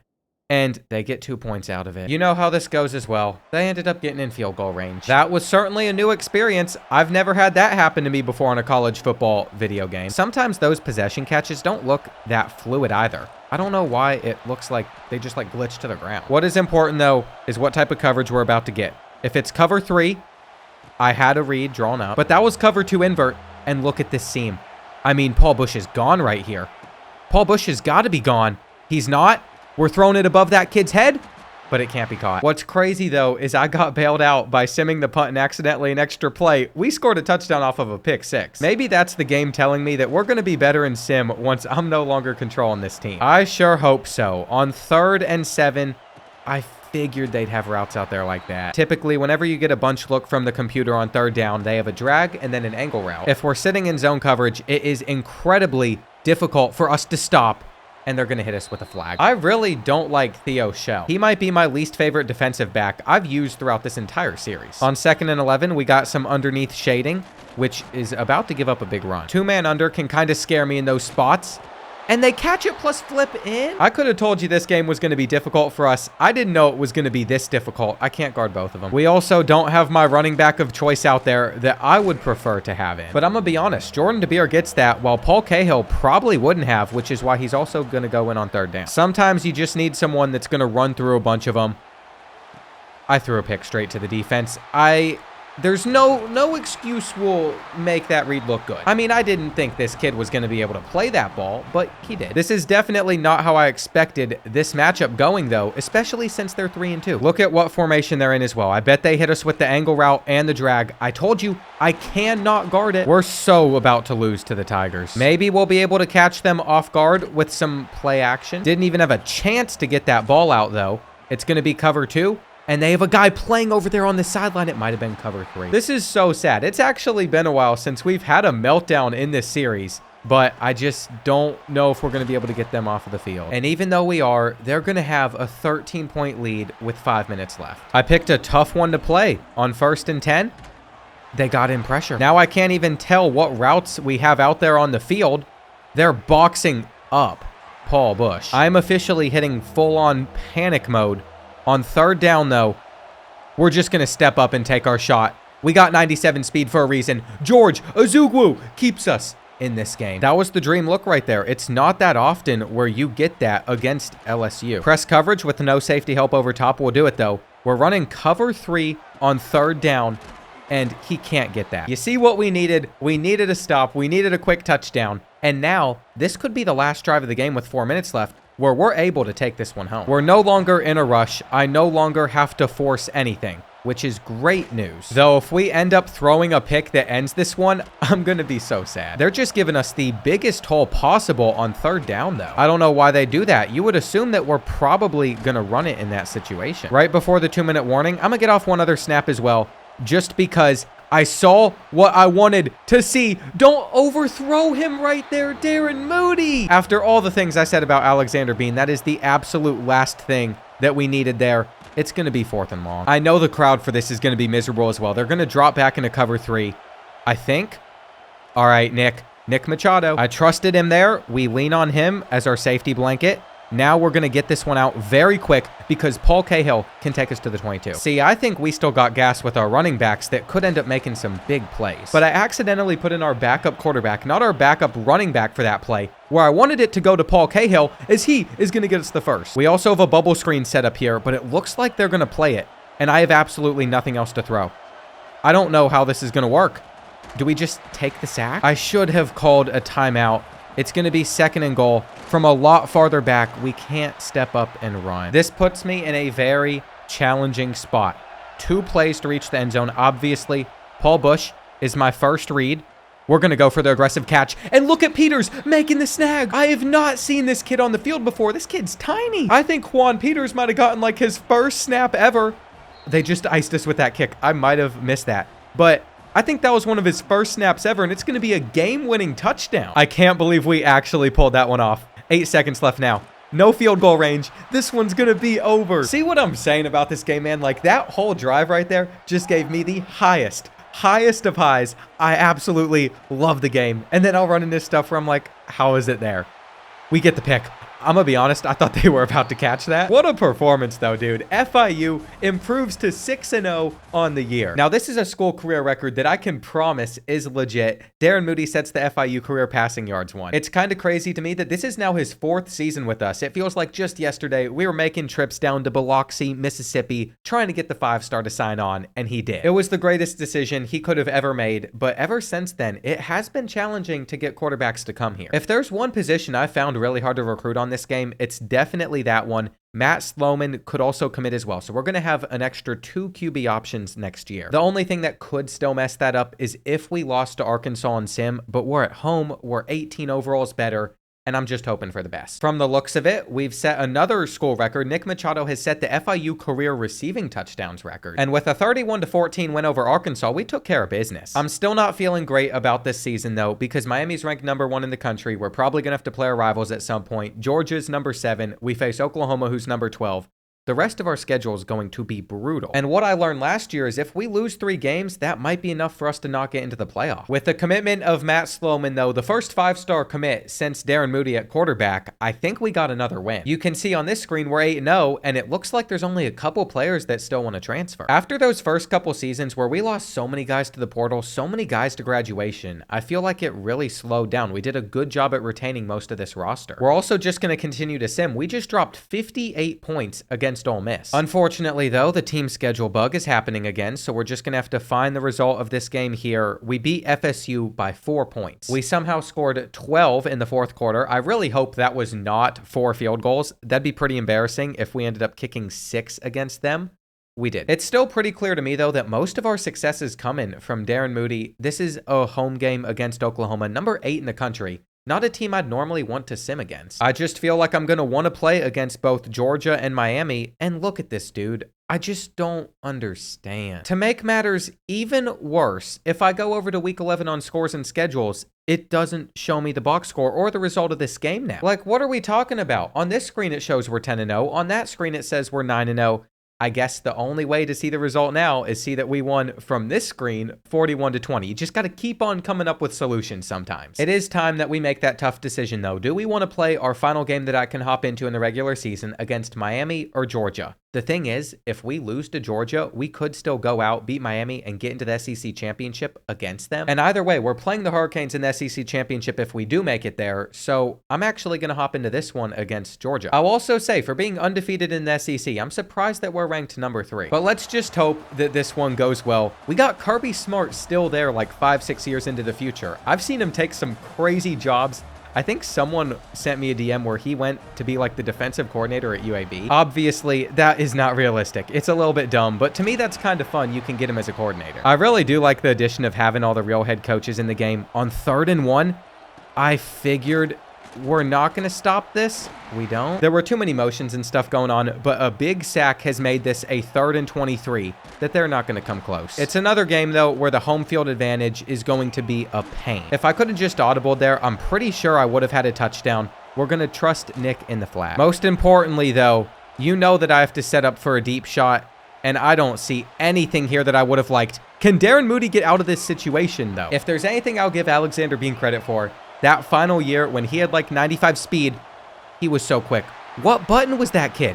I thought I was throwing that to our tight end, who was wide open. Look at Nick Machado right there. I thought he was R1 because normally on that part of the field, that's who the receiver is. Instead, I beam it straight at the Bulldogs. They get a touchdown as well. And on 3rd and 7, I think we have a touchdown. I think we have a touchdown to trap. He went straight by that corner. If you've noticed a trend from the good teams that we've played this year, though, we're going to keep this close. We are clearly not going to blow anybody out. I am getting very nervous every time they start one of these plays with one of these big motions. Now that it's 3rd and 10, I think we can rush 3 and get a stop pretty easily here. I mean, they're just going to have hitch routes out on the field. There's no reason they should be able to get a touchdown. There we go. That is the type of stop we're looking for. I obviously did not open up this game on offense in the most ideal of ways, but I feel like we're still completely in it. Even with their stadium pulse going crazy, we have not let this one get away from us. Nick Machado is going to make the catch, though his juke move is way too slow. That was something I was not able to upgrade throughout his career. If I could have, I definitely would have. They might be backing up a little bit over there on George, though. At first, they came out fully pressing him. We're going to have Paul Bush. He got straight by number 10, and he just got stuck on the sideline, but it's okay. Having 2 really good receivers like that can just make plays, you just got to scan the field and look for it. It's pretty effective to just have a lot of streaks out there, and we have been able to drive down the field pretty quickly. Paul Cahill just got caught on the offensive line, though, so I wasn't able to get that one out where I wanted to. You can also complain that we're wearing the Vice jerseys without me putting on the actual jersey itself. I might still have tried to fit in that one, just for old time's sake, up my sleeve one more time in this video. Not at the moment, though. Don't give up a touchdown. I'm not happy they're getting a field goal out of it, but he could have missed it, and he did. The craziest part, too, is I feel like in 5 seconds, I could be able to get us into field goal range myself. We did. That drag catch did not work out for us. Are they going to go with a cover 2 or even a cover 1 look? This isn't going to reach the end zone. We're going to try and go for the aggressive catch. We got a flag out of it. And if we can get one more PI flag, we would be in field goal range. Let's not act like this is not something that we could complete as well. This time I'm sending it to Paul Bush. Come on, get to that ball fast enough. 50-50 ball. He didn't even try to go up. It's okay, though. We still have an 11-point lead at the half against Georgia. The interceptions are going to add up for Darren Moody. That really doesn't bug me too much, though. What does bug me is we've done not much in the 3rd quarter. A lot of times run off. Nobody's been able to score until Georgia potentially hits this kick. Their kicker has figured things out. But when it comes to putting this one away, we still have a long way to go. And if we just held that block right there, it would have been a much bigger game. I don't think I can get on Paul Bush for that, though. He is not a blocking specialist. What? We just got Eiffel Towered back there in the pocket. Though, I think we still have this 3rd down. Never mind. He's marked short. 4th and 1, handoff, up the middle. Trust our blocks. We're going to get it. We're going to continue to wind down clock and run some underneath plays that have a lot of potential for us. Paul Bush makes the catch. He breaks a tackle. Paul Bush only has like 4 more guys to beat. But this is great. We are setting ourselves up really well, and this handoff has nowhere to go. I'm going to give Paul Cahill one more chance to make a huge play off of a halfback screen. I just feel like after the catch with his shifty ability, he could. On 3rd and 8, though, I'm just going to have to make a read, not an interception, and hope that it works out for us. This has been the perfect use of most of the 4th quarter. I mean, we're going to punch this in and take a 2-possession lead. It's kind of weird, but we are handling this game correct. I had the defense out there hoping to stop them out of that bunch formation. You know that they're going to break that tackle, though. Georgia is going to get back in it. Those big plays are only satisfying whenever they happen to you. Whenever it's against you, it's not as fun. Can we talk about that reach for it animation, though? We just reached for it above the defender's head. That was absolutely sick. It got us the 1st down. And once we're pulling out our RPO game, Georgia just doesn't have the answer to stop us. Nick Machado keeps on fighting. That is going to allow us to close this one out. We have remained undefeated. But are we going to be able to maintain that number 1 spot? That's the real question. I can't hop into another regular season game, so we are going to have to sim against the Hurricanes. Both of us 11-0, both of us in a big rivalry. No matter what, we knew it was going to be a rematch of the SEC championship game, but I unfortunately have to report that we lost 28-20, though I can fortunately report that our team schedule is finally working again. I'm really not too upset with that loss. Just from the looks of it at the moment, the SEC could get in 6 of the 12 teams in the playoff. And if we just take down the Hurricanes, we should jump back up into the top 4 easily, which would allow us to get a 1st round bye, and I really want that 1st round bye. The next time I play this game, it will be time for us to get revenge. We actually average a little bit more points per game than Miami, but that revenge time isn't going to come until tomorrow. The Vice jersey is on. It's out for one final time in the finale with FIU. I am going to sit here today and play these last couple seasons extremely uncomfortably as we try and get 2 national championships. Our first run starts here. Winning this SEC championship would be massive for playoff seeding. And on the first play of the game, I guess they're getting in a free rusher. I can already tell that kid's going to be a problem because we weren't even able to hold him for like half a second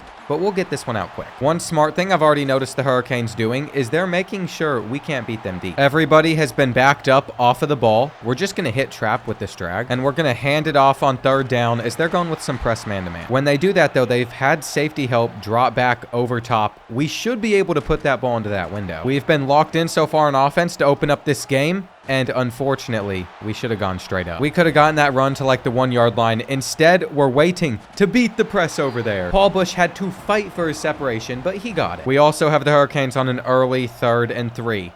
I'm going to try and guard the out route. I shouldn't have, though. I just gave off the easiest dump off ever to their tight end, but we're going to get them off of the field now. They're going to come out and attempt a 59-yarder. Last year, they would have made this every time. This year, it looks like it's not going to go in. That's a big deal. Not just an automatic kick for them. I should not be throwing this ball up, though. On the first play, I thought, you know what? I'll take a deep shot for fun. Was it even remotely open? Absolutely not. I still slung it. It's a new day, though. Let me just get the interception out of my system. It'll never happen again. I don't think there's anyone out there that's going to believe that, though. I might just try and force this over that kid's head. He didn't know where the ball was at, and that's a perfect pass. There's just something about being able to place balls like that wherever you want that gets me going. Whenever your quarterback's actually good enough to pull it off and you get a successful throw, one of the best feelings in the world. We're about to be at the 4. This is where Darren Moody is going to go for another passing touchdown, though. We don't need to hand it off. I will say, I've also been able to pick up pretty quickly that Miami's offense just isn't that good. It just feels like in comparison to some of the other teams we've had to face, they are nothing. We just got them to a 3rd and long, and the dump off's not going to get them enough. But I see something that interests me more. Are they going to be in cover 3 here? Or are they going to be in cover 1? And I threw this way too late. We're going for the aggressive catch still. I think we could have had that as a touchdown. Instead, handoff up the middle. Big gain from Jordan DeBeer. We're looking for this to be the final drive of this first half. Nick Machado is going to have to hang on, though. That was not as easy of a catch as I thought it was going to be. I got to throw this one away. Well, so much so for getting points before the end of it. It's not happening unless they don't have great safety help over there. They ended up having it, so we're just throwing it up to our tight end. He almost caught that. The only reason Miami's about to get their first points of this game to end the first half is because of me, but they got a touchdown instead of just taking their 3. They're right back in this game on 3rd down to start the second half. I couldn't stop the run. The hit stick wasn't a great idea either. Let's mix up the calls, though. We're going to send in a blitz on 3rd down. And we got off of the block so we could make the tackle. I can't believe they're attempting another 59-yarder with this kid. He barely missed the last one, though. He missed again. We are absolutely getting bailed out by that.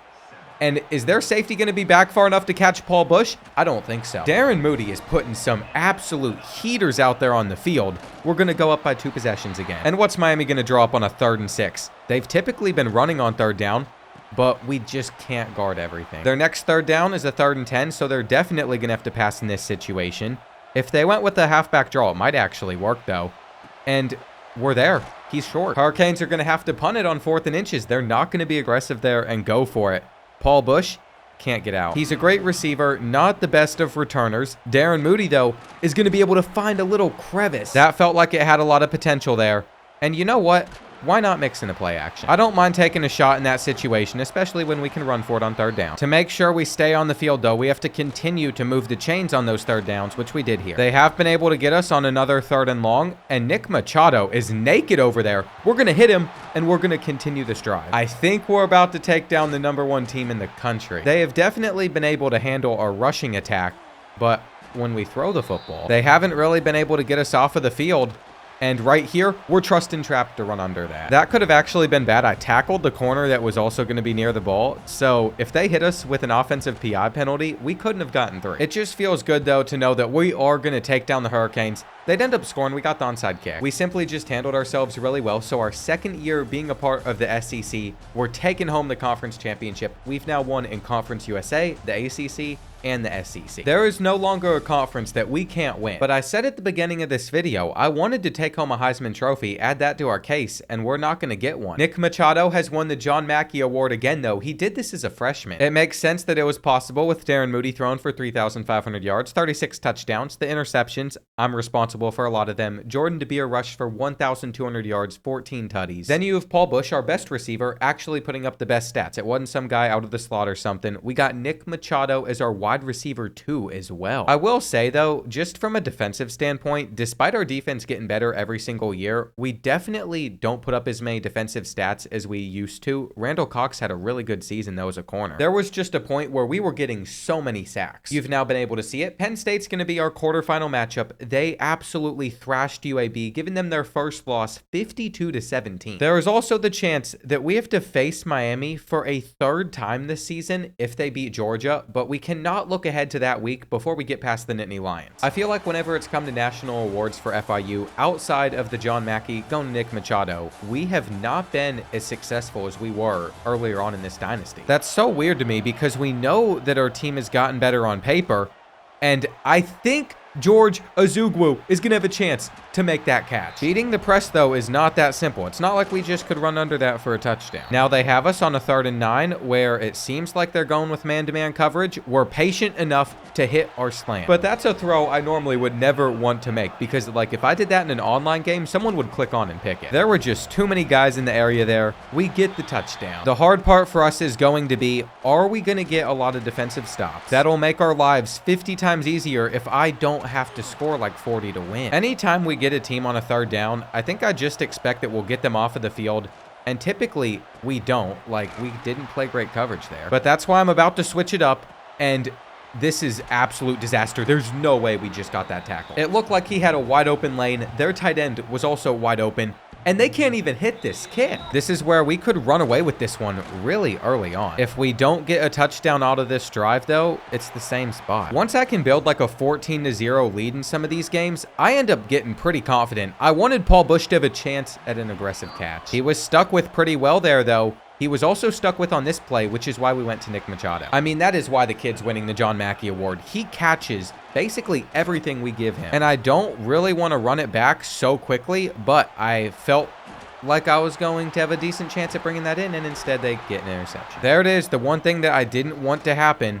This combo is so hard for us to stop as well. I am going to mix in a zone blitz, though, just see what we can do with it. They've continued to move it down the field, which has obviously not been ideal. I just got sucked down there, and that means they're going to be able to complete the pass. I just realized, out of context, that's going to sound pretty crazy. I was talking about the game, though. They made it to where I couldn't just drop back immediately. Fortunately, we have them on a 3rd and goal. I don't think that they're going to be able to get a touchdown here, but this is what I'm talking about. They're really keeping things exciting. They are not kicking their 3. They're going for it, which means they might not even be able to stay on the board. We scoop it up with Guy, and Guy is going to turn the corner. The big man is running. He was never going to break away for a touchdown, but that is going to be a highlight of his career. And we'll see what we can do with these final 2 minutes now that we have it back. Whatever I do here, I don't want to throw an interception.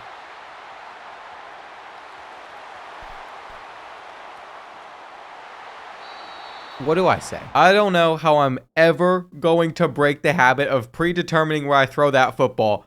I stared at the guy standing there waiting for it, and I said, you know what? I'm going to throw this no matter what. You could make a compilation of all the interceptions I've thrown. I don't think anything's going to come close to that last one, but we just threw another, and it's because the pass was inaccurate. That was a good read. Don't say that wasn't a good read. It's actually crazy that it's not even the difficulty that makes things hard for me. It's literally me being myself. Though, Kane gets the pick. Get out of my way! Get out of my way! Dude, is he like a hater on this kid or something? We could have just had a pick 6. Absolutely unbelievable stuff there. We might be able to pull off something if we just get like a match coverage look. That's really my biggest hope right there. Now, I stared down one receiver. I was looking nowhere else on the field, but we got what I wanted. Man, I celebrated a little bit too early there. If we don't get into the end zone, that's going to be bad. I'm not going to pull Pete Carroll, though. We are just going to hand this one off. And we went in between those 2 dudes to get into the end zone. That was actually sweet. This might be one of the most satisfying things I've ever seen. He cuts below them fighting, and he just cuts right up in there. I love it. Now, Jordan DeBeer is a bigger dude. It would make a lot more sense if it was someone else. Maybe like a 5'8", 3rd down back, but I will take that every day of the week. We got him on a 3rd and 14 after I thought we were about to get an interception. Thank you for not catching that. If they caught that ball there, Man, we're going to open up this drive with some runs with Jordan DeBeer. He didn't do that much, though. He was not able to just squeeze around any tackle like he did the last time. And on 3rd and 4, we're running an RPO where we have it. There is a lot of reads on that play for me to go between. I looked off the zig to try and hit Nick Machado. And now it's back to the run because we saw what throwing was doing. Here we go. We're going to have our drag every single day of the week. But what are we thinking about a Paul Bush touchdown beating the press right here? Is that safety going to drop back and help? No, he's not. This is a Paul Bush touchdown. He's going to make a diving layout catch. Come on. That's exactly what happened. I could see with where the ball was going with that trajectory. It was just going to drop right into his hands. There was just no shot with how perfectly that was put there. The corner was ever going to play it. We are going to give up the drag, though, ourselves. I actually find it pretty unbelievable. After throwing 3 interceptions in this game, we are sitting here in the 3rd quarter with a 14-point lead, about to get them off of the field. I definitely had to back up some of our players before this play, though, where they just ran it. I don't know why I wasn't expecting the run there. Darren Moody, I'm going to need you to just block for a bit. We know the reverse play isn't always great, but whenever it suggests it, I'm going to call it. And we got that right over that kid's shoulder. It's so crazy. I'm like the happiest guy ever whenever my throws are going the way that they should. But the second I see a couple mistakes out there, man, I'm just going to lose my mind. Poor Alexander Bean had to go through that. Did we get it? You know what it is? At this point, teams should know on 4th down, I'm staring down Nick Machado. Come on. That had a lot of potential right there.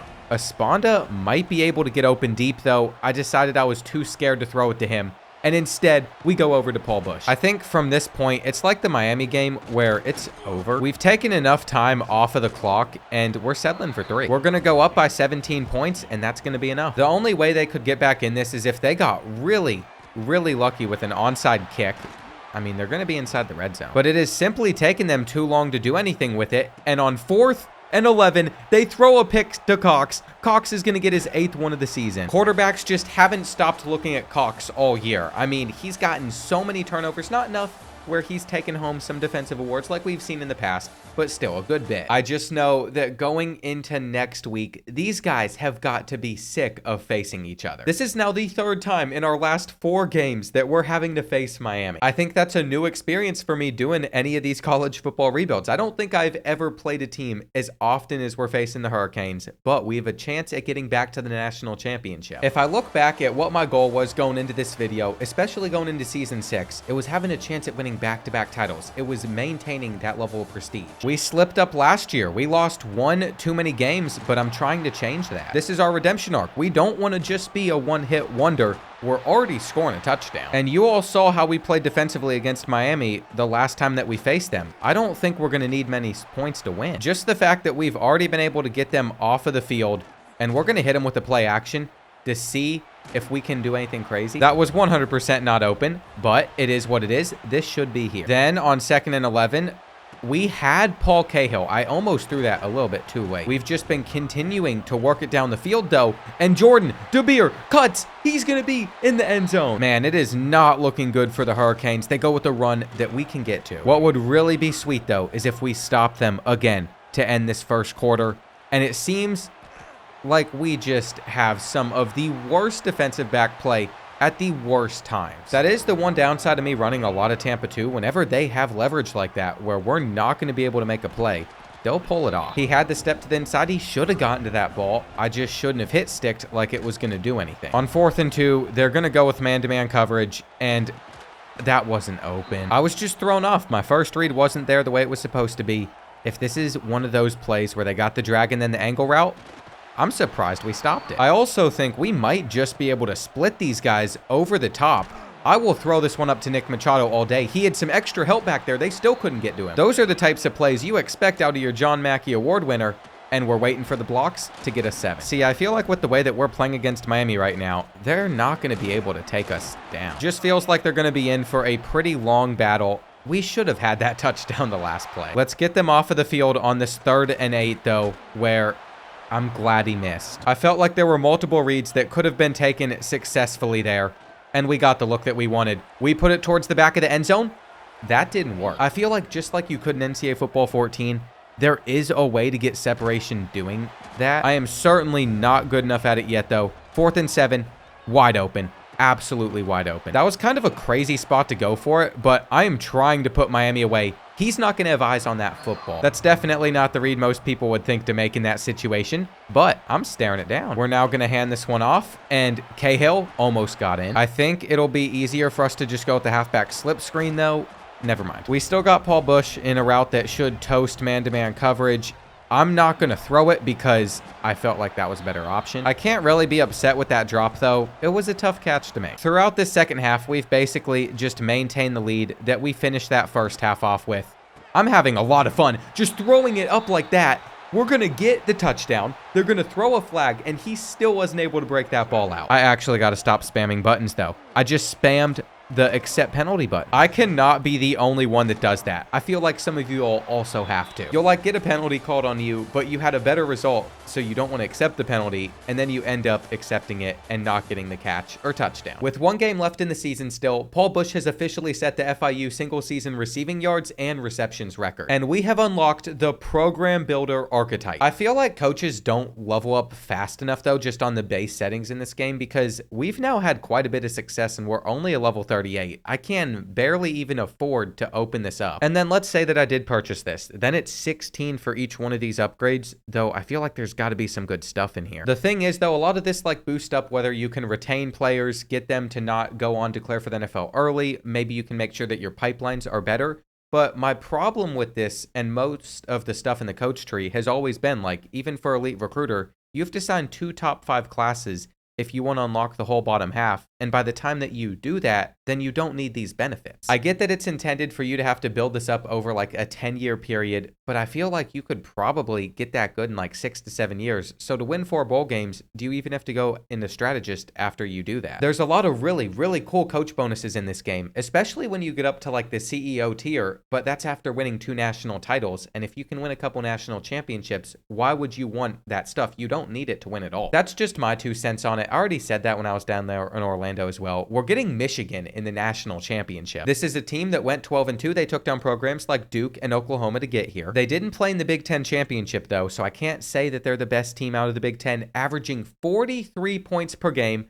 Could be a little bit of a problem for our defense, but we do have the higher overall roster. I think it's only right that for this game, we're going to rep our Vice jerseys. What might really throw Michigan off though is first play of the game, I said we're just going to take a shot deep since we typically run it. I hate myself. There could not have been a worse way to open up the national championship. That is why you don't just throw up a deep ball. Now that we've gotten the interception out of the way though, we can actually play some ball. I'm going to run commit here. I just feel like they're probably going to hand this off, and they did. We absolutely needed that right there. Paul Cahill is going to be wide open underneath as well. I'm starting to love leaving this play action in. A lot of the time, I don't love play action in this game, but it works really well whenever we have a route like that one. And I think we're going to be able to just hit Nick Machado so fast. I think they sent Engage 8. He was just so open there. And you can see they're coming out ready to run the football. They're not going to be doing anything else. I really like their dedication to stick with it, though, because it makes my job easy. I'm not going to be able to get there in time. And so now, a little bit later, all my confidence about their offense being just easy to stop is out the window. Though, we're going to have that thrown over our head. It is what it is. They're just going to keep this one, and we have no one able to bring him down. He basically got into the end zone. They weren't going to mess up from there. But we have driven down the field ourselves, and we had that inside look. We got rocked at the same time, though, so we are not going to catch that one. Hitting the field goal puts us up by 3. What I care about a lot more, though, is being able to lock in, get them off of the field on 3rd down, and I got to stop going for the hit sticks. After that completion, they'd score pretty fast after that. And so when I was sitting here talking crap about their offense, because I thought all they were going to do is run the ball, I might have been a little bit mistaken, but we bounced back with a great throw to George Azugwu. You know, I probably should have put 2 and 2 together. An offense that is able to put up 43 points per game is probably going to be difficult to stop. What did we do, though? We got their punt team out there on the field. So, before the end of this first half in the national championship, we're going to have an opportunity to go up by 10. To open up the drive early on, we're just going to wait for our slant underneath, pick up an easy first down that is fumbled away. I'm still going to challenge that too. I have a feeling his knee was touching the ground. It is not going to hurt us to throw that challenge flag and just hope for the best. Yeah, he was on the ground. You can get another look at it from this angle. Knee touches. The ball didn't pop loose until his elbow hit the ground as well. Can you imagine if you didn't throw the challenge flag though and you got cheated like that? I mean, I like that in video games. If you never won a challenge, it would be dumb for it to be there. I'm actually glad that they can get some calls wrong. That's a bad sack. We're just looking for too many big plays, to be honest. That's probably been our greatest fault recently. When it works, it's incredible. Like right here, I'm going to try and split the safeties. We actually got to that ball first. Whenever the placement works like that, man, it's one of the best feelings in the world. We're reaching out too. I have definitely thrown more interceptions trying to split the safeties this year than picking up gains like that, though. That drive definitely set us up very well for this third and fourth quarter. Interestingly enough as well, Michigan on 4th and 3 is not going to kick their field goal. We just didn't have a hard flat out there to stop that route. If they don't pick up this 3rd and 1, I don't know if they're going to go for it again or what, but we are right there to stop them. And look at this level of aggressiveness. Surely they're just going to throw this football. I'm going to bring down Kane as well. If they have a corner route over to that left side, we could be in a little bit of trouble, but we guarded everything underneath. Sometimes you just got to sacrifice parts of the field.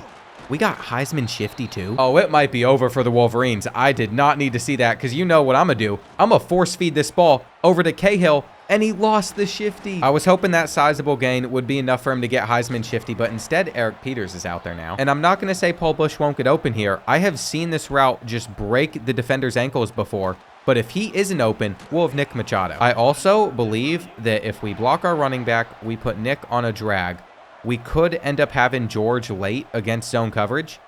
We just need to be able to place that right in the gap. I don't understand why I can't play like this all the time. Sometimes I'll just shred defenses, other times lots of picks. Here on 3rd and 4, 2-man under, not great for stopping the run, but I don't think that they're going to run the football. I think they're going to throw it, and he didn't get it out. That was the worst thing that could have happened to them there as well, because now we have our 3-possession lead. We have the ball back, and we're going to be looking to go up by 23 points.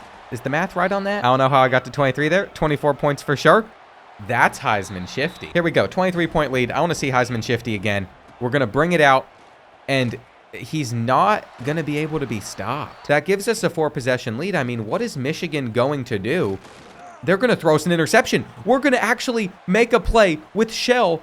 I didn't know that was possible. I absolutely despised user in this kid sometimes, but that's how you know that we're playing well, if he's also making plays. I can't diss on Theo Shell too much. I think next year he's actually back on this team. Look at this, though. We're getting to celebrate our 2nd national championship in 3 seasons with FIU. We still got one final run, a chance to win 3 titles in this series. And if anyone could carry us to that, I think it'll have to be Paul Cahill. See, here's the thing. There's not that much roster turnover whenever it comes to players that want to transfer out. Losing these 2 guys will not affect us. But there are so many FIU legends that are about to graduate. I guess something hit as well, where all these players started to care about playing time. Like Damian Folsom, I was excited for him. He's not going to be that big of a loss at receiver just because we have other guys. It makes sense that some of these players just weren't happy with the playing time that they were getting, though Juan Locke is going to return, thankfully. But Timmy Venable is not. I'm not sure why he's transferring due to playing time. What was he expecting here? That's probably a lot more due to the fact that we've recruited 2 quarterbacks and signed them. But now we have to say goodbye to Isaiah Skaggs. We have to say goodbye to Randall Cox. We have to say goodbye to Darren Moody. Darren is one of those rare players in college football that stuck with his program his entire career. We got him up to a 94 overall, and he had a better season last year technically. He had a lot more interceptions, but this time he got a championship. He also took more sacks this year than he ever has before, so that says a lot about our offensive line. Frank Gee was another staple on our defense that is officially going to part ways. Paul Bush, we got him from California as a transfer. They didn't like using him, but we sure did. Then you have guys like Jordan Obeer. He just stumbled his way in here. I can't believe that we were able to get him after we didn't win the transfer battle. Nick Machado is another big loss for us. This is the last big loss for seniors, by the way. He had his best season as a freshman, but he had more touchdowns this year. After we get through this final season in the finale, we'll get a full look at the record book, a full look at the trophy room, so you can really see everything that we achieved. Nick Machado's name's going to be up there, along with guys like Darren Moody. And at the moment, the only 2 new signings we have for next year's team are these 2. Thankfully, though, the transfer portal is going to be very kind to a team that just won a championship. A lot of these players, I think we have a decent chance at landing. I'd love to get the number 5 player, the best receiver in the country. More importantly, though, Alex Cummings from Auburn. I think we recruited Alex Cummings out of high school because I recognize the name. This kid is the best transfer quarterback there, and he's from Tampa, Florida, so surely we recruited him. I also recognize the name Darryl Scruggs. He's entering the portal again. I feel like maybe he was at our team and then he transferred away, or we just lost the battle for him too. Either way, I feel like one of these transfer quarterback options gives us a much better chance at having success this next season. Instead of starting one of these freshmen, we might have another option as well, but I'm just going to sit here. I'm going to grind out training results and grind out recruiting. If you just ignore the seniors on your roster, you can see basically everyone that's going to be there. DeAndre McLeod is the only other option we have at this position. He has impact development, so we could probably get that accuracy up a decent bit. He just wouldn't be better than a transfer QB. When it comes to signing Alex Cummings, we have been able to get very lucky getting all three of his interests the first week, but unfortunately, program tradition, it's still only a C+, so I don't know if we're going to win this in the long run. Well, it looks like Alex Cummings has decided the FIU is going to be his new home. We've been able to pick him up, and also Darryl Scruggs. This isn't even the final week of the transfer portal period yet, and we've already been able to bring in 10 guys. I think this is the most success I've been able to have with transfers. A lot of it has to do with the fact, though, that we've done a good job whenever it comes to raising up our school grades. Obviously, having success does that. It just bugs me. Stadium atmosphere and athletic facilities don't seem to change. I'm not too sure what's up with that, but we're going to pick up a few more signings. Even getting a really good wide receiver, which we have struggled to do. Most of the receivers we've gotten in the portal have been like 3-star receivers. We even got Cliff Aikman, a running back. You're going to see a lot of these guys that have the potential to just be instant starters for us. For all the building we've done out of high school, I could literally see these two cornerbacks being cornerbacks 1 and 2. It'll all come down to what training results are looking like, though. This class was ranked 17th with 17 signings. I will say, though, there's a couple positions where I don't know if we're going to be as solid as we've been in the past. Defensive tackle will be fine. Our edges aren't as great, though, so I might try moving some guys around, seeing if we can get anything decent there. The big decision, though, is which of these guys are going to be our starting quarterback. I'm about to upgrade all three, but I think with 34 skill points, it's got to be Alex Cummings. Focusing in just on DeAndre McLeod's accuracy, we can't upgrade any more there, so we can go with awareness too, but he's only going to be an 83 overall. Then we have Darryl Scruggs, who's a little bit quicker with 84 speed. His accuracies are very similar, and we have nowhere else to spend 2 more skill points. If he turned out to be our starting quarterback, I wouldn't be upset, but Darren Moody was definitely more accurate, and I think Alex Cummings is going to get up to that level as well, just because his accuracy's uncapped. For this final upgrade, we could get mobile resistance. I just don't feel like these abilities for the dual threat quarterback are that good. It's the one downside of the archetype, so we're going to get accuracy even higher. Then you got Paul Cahill. He has Platinum Shifty. I almost want to increase his IQ because I'm afraid his ball carrier vision just means he doesn't perform well in sim. He's already got 96 speed, so you know what? We'll max him out for fun. He'll have 98, but with only 5 skill points left to spend, his catching and route running's already solid. He's going to finish at a 92 overall. Then you have Eric Peters, who we've been able to get silver downhill. He'll break tackles at max speed. From this point, though, he's stuck with 91 speed, and the highest we can get like his spin and juke moves, not very high. Behind Paul Cahill, we're literally going to have 2 different bruiser running backs. But one position I thought we were set on was Nick Esponda being a starting tight end. He's been waiting for his opportunity.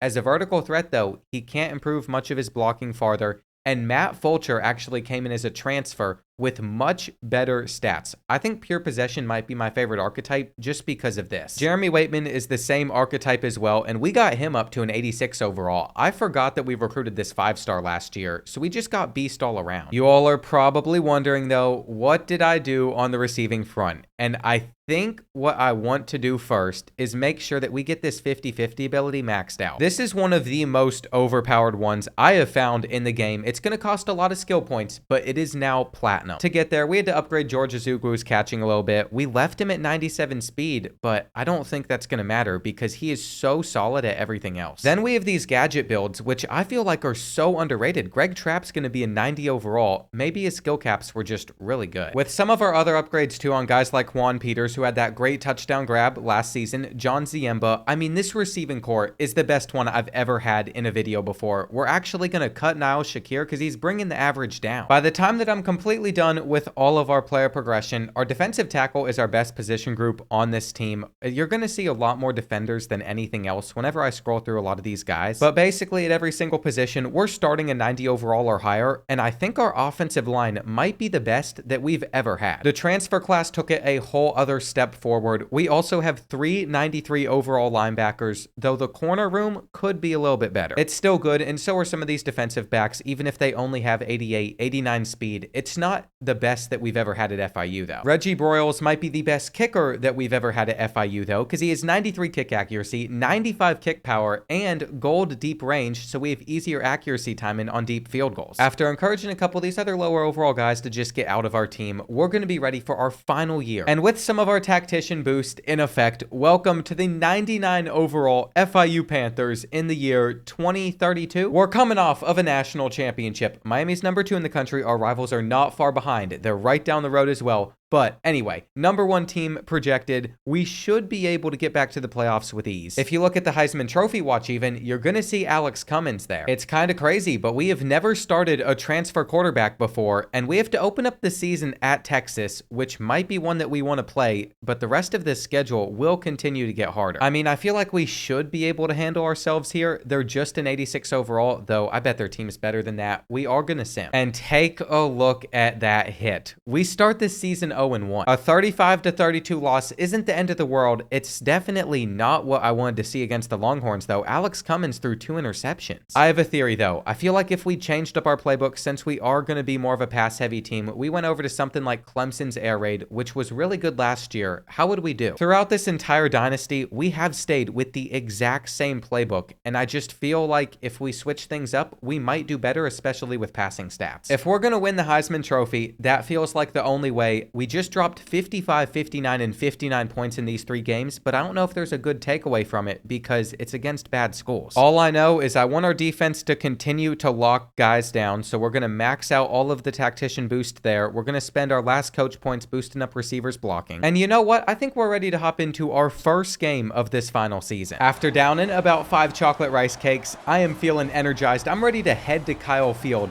and take down the Aggies. Their quarterback's sitting back there in shotgun in a very low stance. I guess that means that he's just not that good. We get the pick. I even lateraled it back. What an opening way to start this game. And now we're going to complete the pass. Turn up with George Azugwu. And they're not going to catch the 97 speedster. That literally could not have been a more perfect way to open this one up. They got a running back in motion, which worries me a little bit. If they throw it to him immediately, he probably would have been open. We're sitting in Tampa 2, though, so he wouldn't have gotten a first down. And they couldn't get this out either. So far, so good. We literally threw the ball 1 time, and that was all that we needed. I'm surprised at some of the effects Stadium Pulse is still having, because we should be feeling pretty good back there. If I had the time to get that one out, we would have had another massive play. I don't love that we're going to have to rely on Aikman for the next couple weeks, though, because Paul Cahill is dealing with an injury.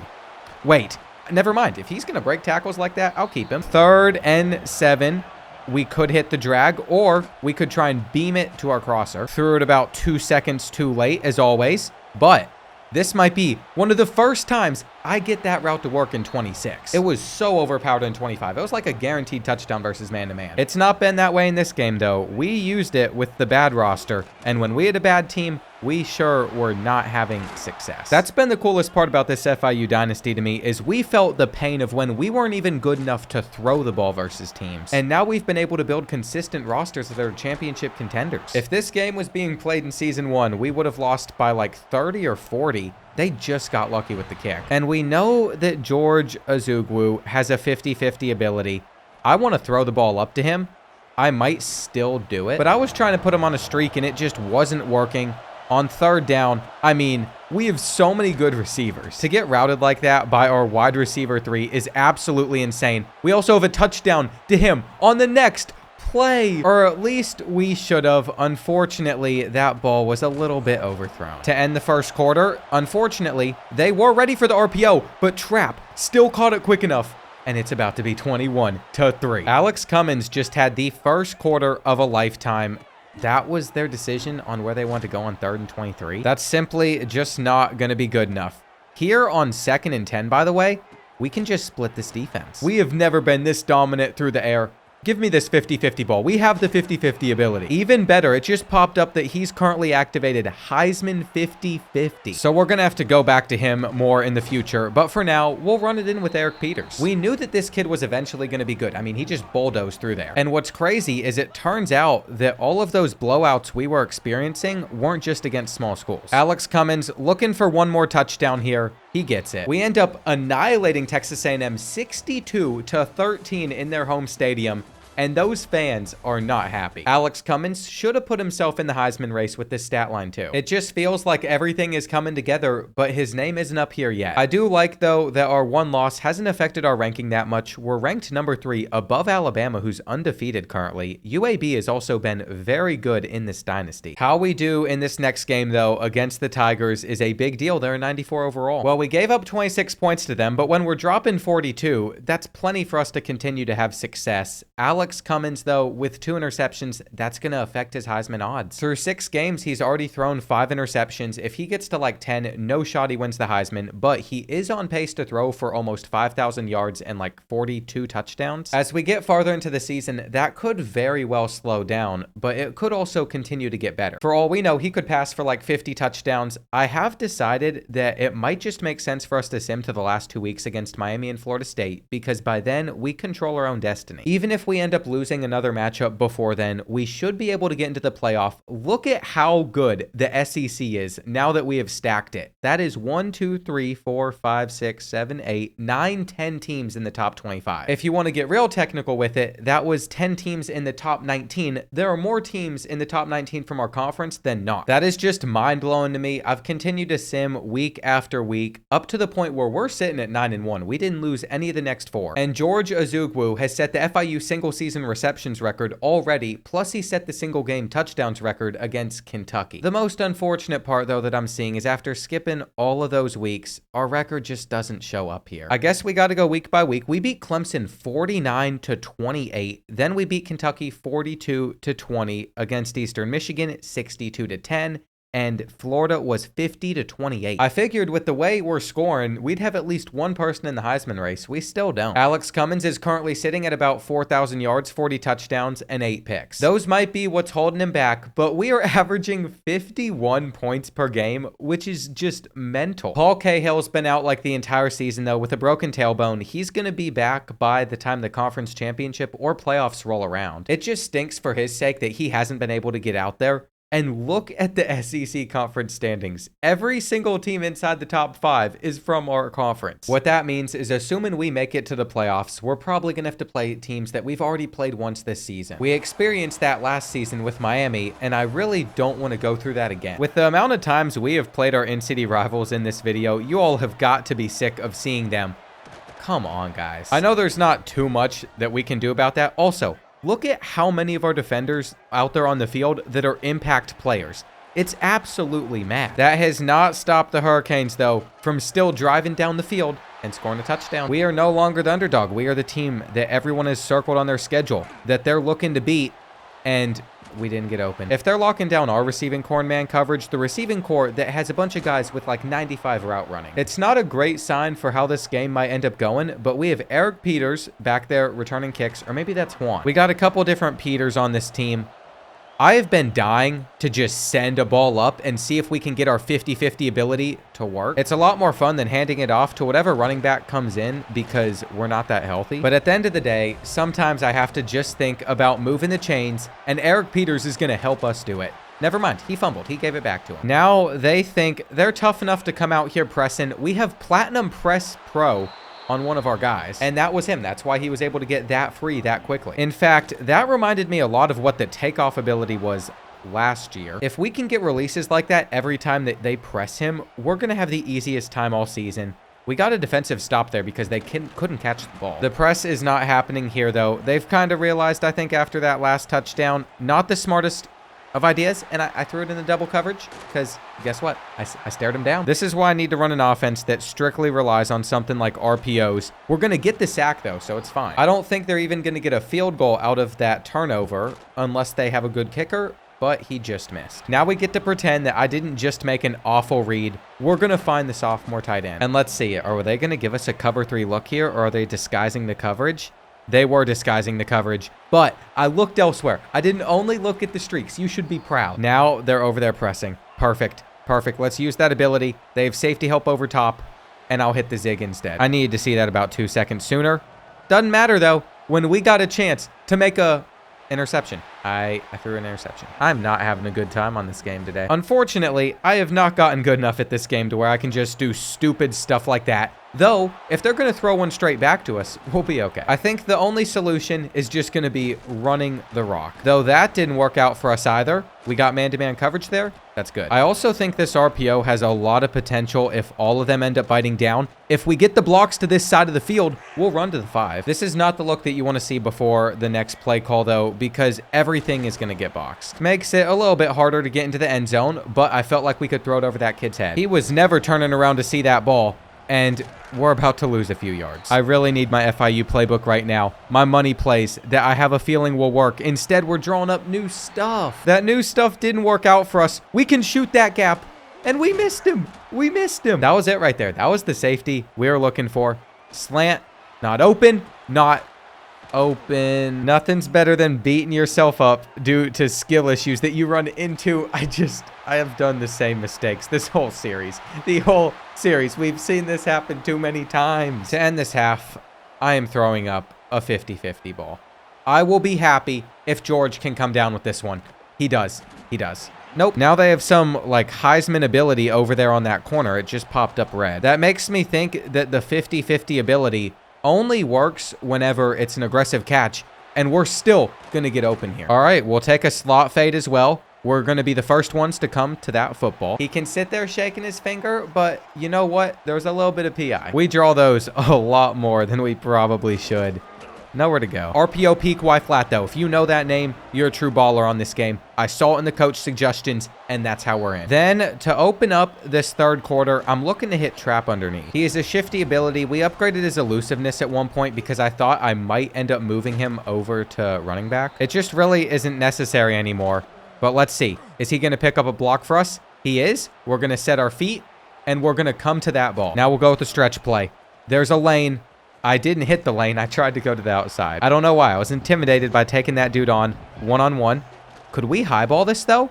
Oh, those other safeties are going to come over to it. Honestly, if we don't highball that pass there, I don't think he turns his head and we score a touchdown. I think you all are starting to see, though, why for this series. Hang on. User play. Schnell makes it. But anyway, I think you all are starting to see why for this series. It might have seemed like we ran the football a ton. I'm not even kidding. There's definitely been seasons where bubble screens like this one got us most of our passing yards. I have as good of a team as it's going to get, and I am still throwing interception after interception. Man-to-man coverage, though, we're going to go with the slant. They played that zig so well. That used to just be free. What are they going to draw up on 3rd and 6, though? My guess, drag route and an angle route here. Underneath, I called it. And, yeah, we can't run cover 2 versus that. There's got to be at least one person in the comments that's just been waiting for me to figure it out. Who is this kid? Is this the Flash? What the heck? Nah, I have enjoyed using that speed boost whenever you get lucky with it. Whenever it happens with Miami, though, it's not as fun. Tie game, 21-all. Where are we going to throw an interception this drive? Not on this play, at least. We break a tackle with Aikman as well. And I see the press over there. There's just no way that that safety is going to help play that over top. We're going to have a touchdown. All because we have Platinum Press Pro. He's not the fastest in the world, but his release is 99. And come on. I struggle here in the red zone. I feel like I'm bound to throw an interception. Never mind. They gave us the touchdown. I think they're going to end up reviewing that and taking it back because it didn't look like he crossed the line. We're so close, though, that Alex Cummins should be able to get this with a QB sneak. Let's see. They're going to go on a 3rd down with a corner route. They've been running a lot of those. To Mike Gale specifically, too. He's got 161 receiving yards in this game. I really think it's time that we just switch things up with a cover 3. Despite my multiple user picks in this game, my user's just not being respected. But I feel like I'm going to be able to bait them on 3rd and 2. Never mind. They went with a run, so they get it. This is everything right here. Another run. We're in there with Mueller. Nowhere to go. I'm even switching in some coverage where we man up on one side of the field or something. They could have fooled me with the play action, and they still got a good bit. But if that tight end was on a corner route, they would have had 6. We're pinching the line, expecting them to try and go through here. That is what we want to see from our defense.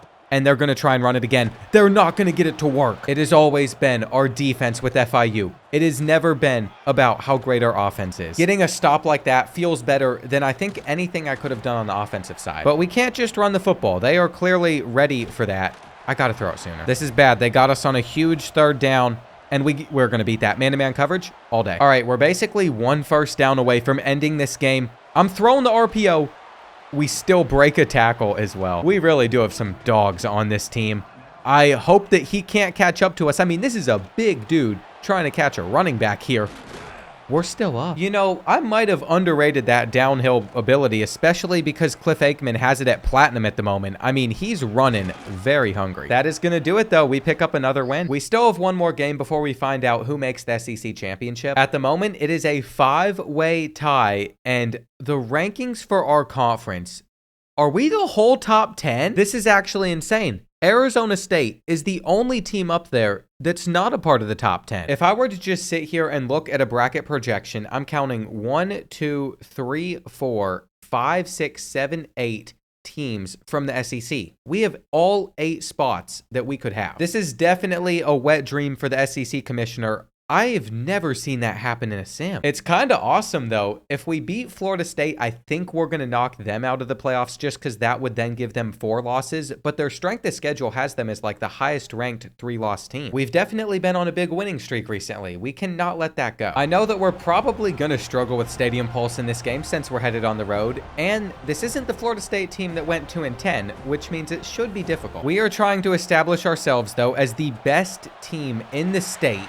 which means we're not off to a good start if we're going to make that happen. We've already beat USF. We beat Miami. We beat Florida. This is like that final boss. I doubt UCF's that good. We beat FAU as well, but it's been like 5 years since they gave us a competitive game. I really wish that we had Paul Cahill, though. I mean, look at that block from our offensive lineman. Whenever we stick with it, we can still run the ball effectively. It's just that I'd much rather run with our quarterback or sling the rock. I just feel like this Clemson playbook doesn't fit us as well as I was hoping it would. It might be in our best interest before we go ahead and play one final playoff run to switch our playbook back over to the FIU one we have been using. That's going to tie it up. And maybe this time on 3rd down, we won't just give up a touchdown. Looks like there's going to be a slant, but we aren't guarding the other. Now, I have seen the computer run the same type of RPO out of this formation, so I set up defense that can stop it. We knew what was coming there. On 4th down, I'm underneath, so we're going to get the interception with Vic.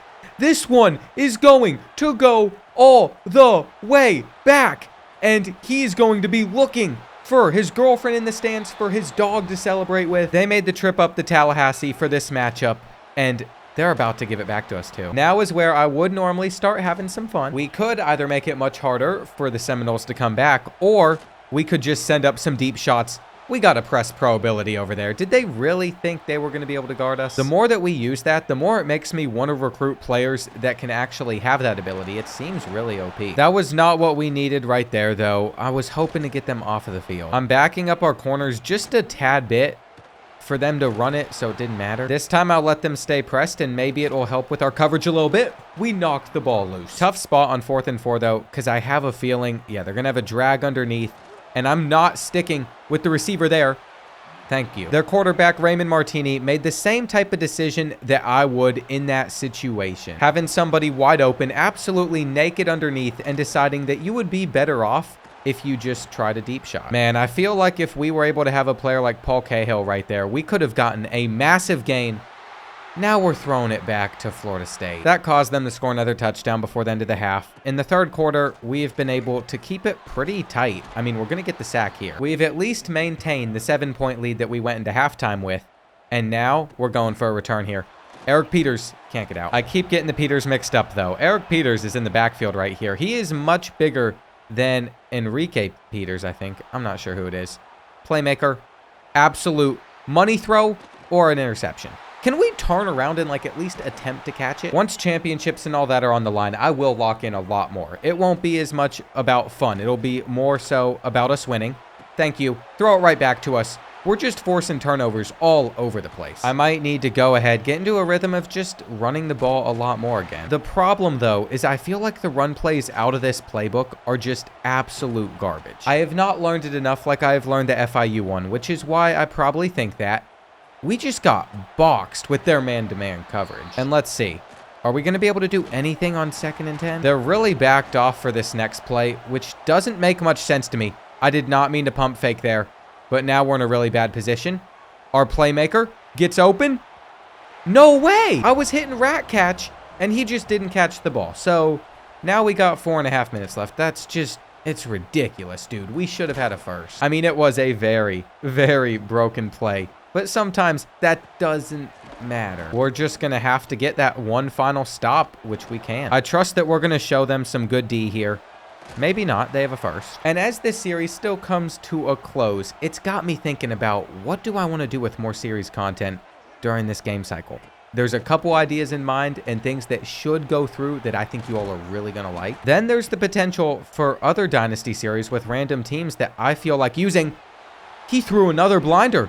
This guy's worse than me. I think we got the same strategy on offense. It's staring down that receiver. He's throwing it there no matter what because there was no excuse. He was not open. One first down does not win us this game, though. We need another. All with the hopes that winning this could put us in the SEC championship, and we're a one step closer here. I thought we had it. What I should have done is reach out. I didn't use the stick there, but it's okay. We're getting a huge burst of acceleration. And that's one of the biggest runs we've got with Aikman this entire year. He definitely does not have breakaway speed. But with a win over the Seminoles, we got what we wanted. Alex Cummins has also gotten what he was shooting for, the FIU single-season passing yards record. It makes sense. We've thrown the ball more than any other year. And as the #1 team versus the #2 team, we're in the SEC championship. We have a chance to take home another title. I just can't believe I'm looking at these rankings and so many of these teams in the top 9 are from the SEC. We still don't have our quarterback in the Heisman race, though. Zach Vincent for the Aggies is. And I said I was going to do it. We are going back to our original play calling. We are just 4 games away from making history once again. All we have to do is win out from this moment. It would literally be the perfect way to close out this entire series with the Panthers. But I guess whether or not we win this game doesn't matter that much since we know we're in the playoffs either way. The Aggies don't necessarily have the easiest offense to stop in the world just because they like to spread out the field. We could get them off the field on 3rd and 6 though, and it seems like they have decided to test Vic. That was not very open for them there. This lighting at this moment looks absolutely incredible. Like, I really don't know if it gets much better than that. Where's our blocking? If they're only sending 4, I'm going to need a little bit more time back there. We got the best offensive line in school history. That one was just out of reach. But I think we'll be all right. If they are going to be in this bunch formation, I don't think they're going to have anybody too deep. Though they tested us. He didn't make a play on the ball. We still get an interception. And we ran right by 81. I swear, we could have taken that one back to the crib. Oh, well, as long as we keep this drive alive and we don't get forced to a 3-and-out, it's fine. Now I can mix in one of my created plays that I really want to work. It just seems like they're going to have it boxed up. My route combos are not hitting against Texas A&M, though we will flip this handoff. Didn't do too much for us. It looks like they're going to be covering inside, though we can put that over his head. A double corner blitz is absolutely diabolical. If you pick that up, there's no way that side was going to be covered properly. But I guess they were banking on me not seeing it. As we continue to move it down the field, Harvin's going to be the one that takes it in. I'm going to be honest, we've gotten to the point in the Dynasty where we've recruited so many talented players that he's probably a 4-star, and I don't even remember signing him. We don't need to, though. All we have to do is just throw this one up, come back to it, and fight our way in. I legitimately think I might have just found the best passing route that you can set for a hot route whenever you have the 50-50 ability. Have I won a tackle battle in this series? Like, I really want to know. I'm not sure I have. With this comeback route over there, we're going to dice up this corner again, and George Azugwu puts us up 21-0. If Texas A&M would just respect the score, we could get this one over with already. But they ended up getting a field goal. This is the route I'm talking about, by the way. If we just throw this one up, it's almost perfect. I will say, though, I did not like where that pass went on 3rd down. Way behind him. I should have never complicated things. I should have just sent a slant out there so we could hang on to it. The longer this game goes on for, the less and less hope Texas A&M seems to have. But I can see why. Most of our players have been able to tier up on their abilities throughout this game. We just dusted them. I know he was a 5-star, but that is our tight end outrunning a defensive back. All I can say after this is we blew them out during the regular season. We have blown them out here. I can hope that we find them again in the playoffs. There's no way they'd take us down. As hard as their offense should be for us to stop with the formation that they're in, It just wasn't difficult in the slightest. We are going to have the single season record of Alex Cummins passing touchdowns. I feel like in recent years, our record books have changed so much that by the time we check those at the end of this season, a lot of those names are going to come from recent years.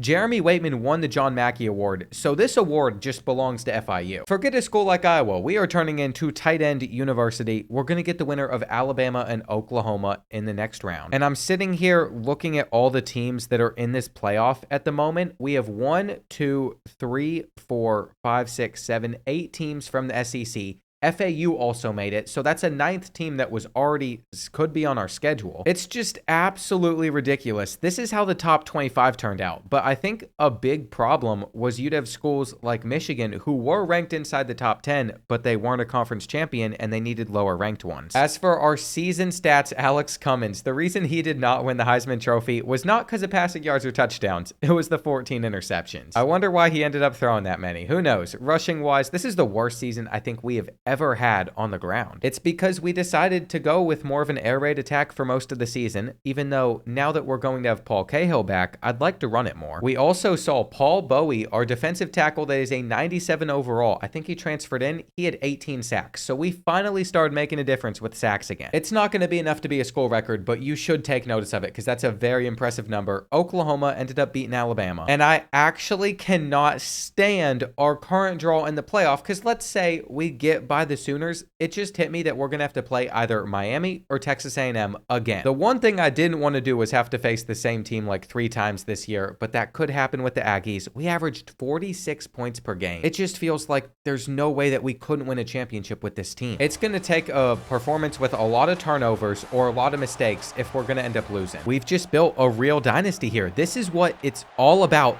And we knocked it loose. I will say, you definitely get more invested with the team whenever you're able to play every game throughout the season like we've been able to in this series. I will be a lifelong fan of FIU after this now. Anytime I see them playing, I will be rooting for them to win. It just makes me want to do more and more of them throughout the year. Oklahoma's starting to shred our defense. What would happen, though, if we were able to knock that loose? I think we might as well just accept that they're going to get into the end zone. The whiff on this tackle was pretty insane. Guess what, though? We got our playbook that we wanted back. They've decided to press, and we didn't pick them up. Like, I do not need to pull up instant replay to know that someone must have missed their assignment there. That was way too fast. Though I was staring down a route that was not open anyway. We just haven't been able to get things going on the offensive side of the ball, even with those stops, until Paul Cahill sees the open space, and Paul Cahill is not going to be caught by any of these frauds. I think this touchdown is worthy of beaming it at one of these guys.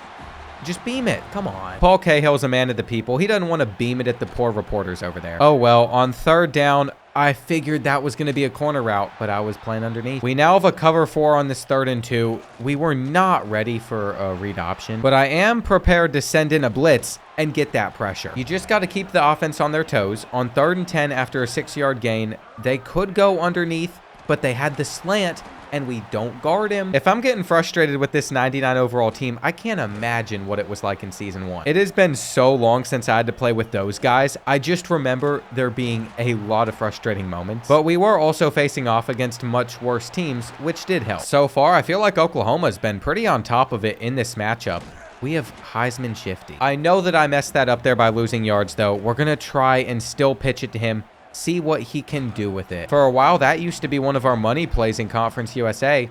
On 3rd and long, there's no way that's not picked. I don't feel that bad about it, though. I was watching a Brett Coleman video today while I was eating lunch. Great content over there. Anyway, he said that in the NFL, whenever it's 3rd down and like 10+ yards, teams only convert 16% of the time. I knew that it was a low number, of course, if you're on like a 3rd and 10 versus a 3rd and 2. I think it was like 62% for 3rd and 2. But I didn't expect it to be that big of a difference.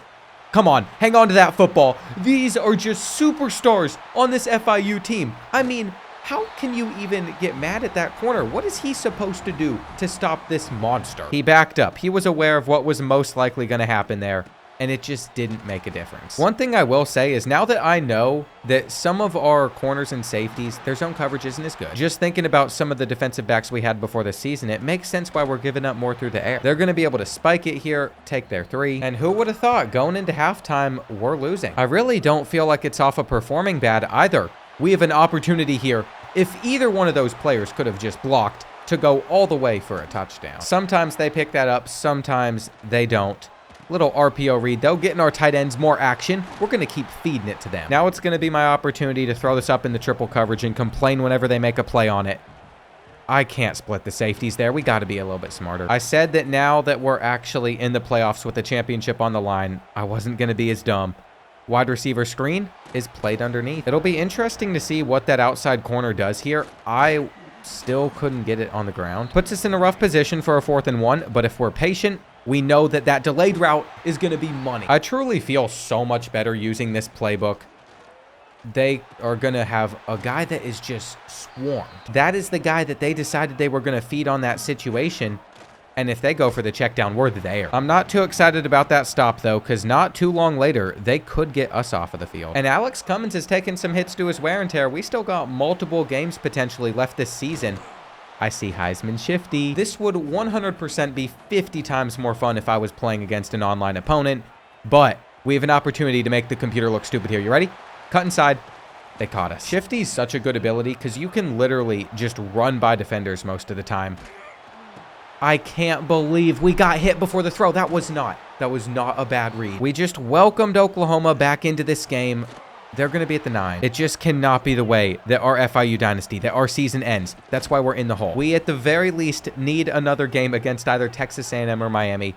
I'd much rather have that than to see us go out against the Sooners. I am so locked in, my brain is literally lagging on some of that stuff. Shade underneath, cover 2. It's our specialty. Don't let him run. Well, he's open. Very, very unfortunate. Still 4.5 minutes left, though. We're just not getting out. I've seen that play go for 20. I have seen that play go for absolutely nothing, which is what we just experienced. I'm not willing to end our season punting this ball back to Oklahoma either. I'd much rather just go for it. It's starting to hit me that this is actually it. They're breaking a tackle. They're spinning. We are going to have to get super aggressive here, and it's going to make a difference. See, if we hold them to a field goal, everything is still fine. I don't like our defensive line flipping like that. Are they going to have a gap? They do. He spins. He's out. It's okay.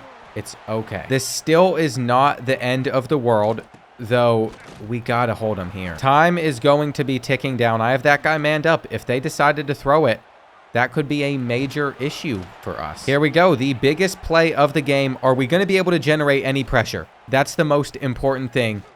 And we have not. We have not, but they went underneath. The worst thing has happened, though. They're not kicking a field goal. They're going for it on 4th and goal, which is something I don't think I've ever seen. That guy's so out of position. We're panicked. He's open. He's open. Deflect it. What a hit. Oh, my gosh. We have a little bit of life. I don't love that we got a run play here, but Paul Cahill takes off, and we're out of danger zone. All we have to do is get into field goal range, and we're going to be completely fine.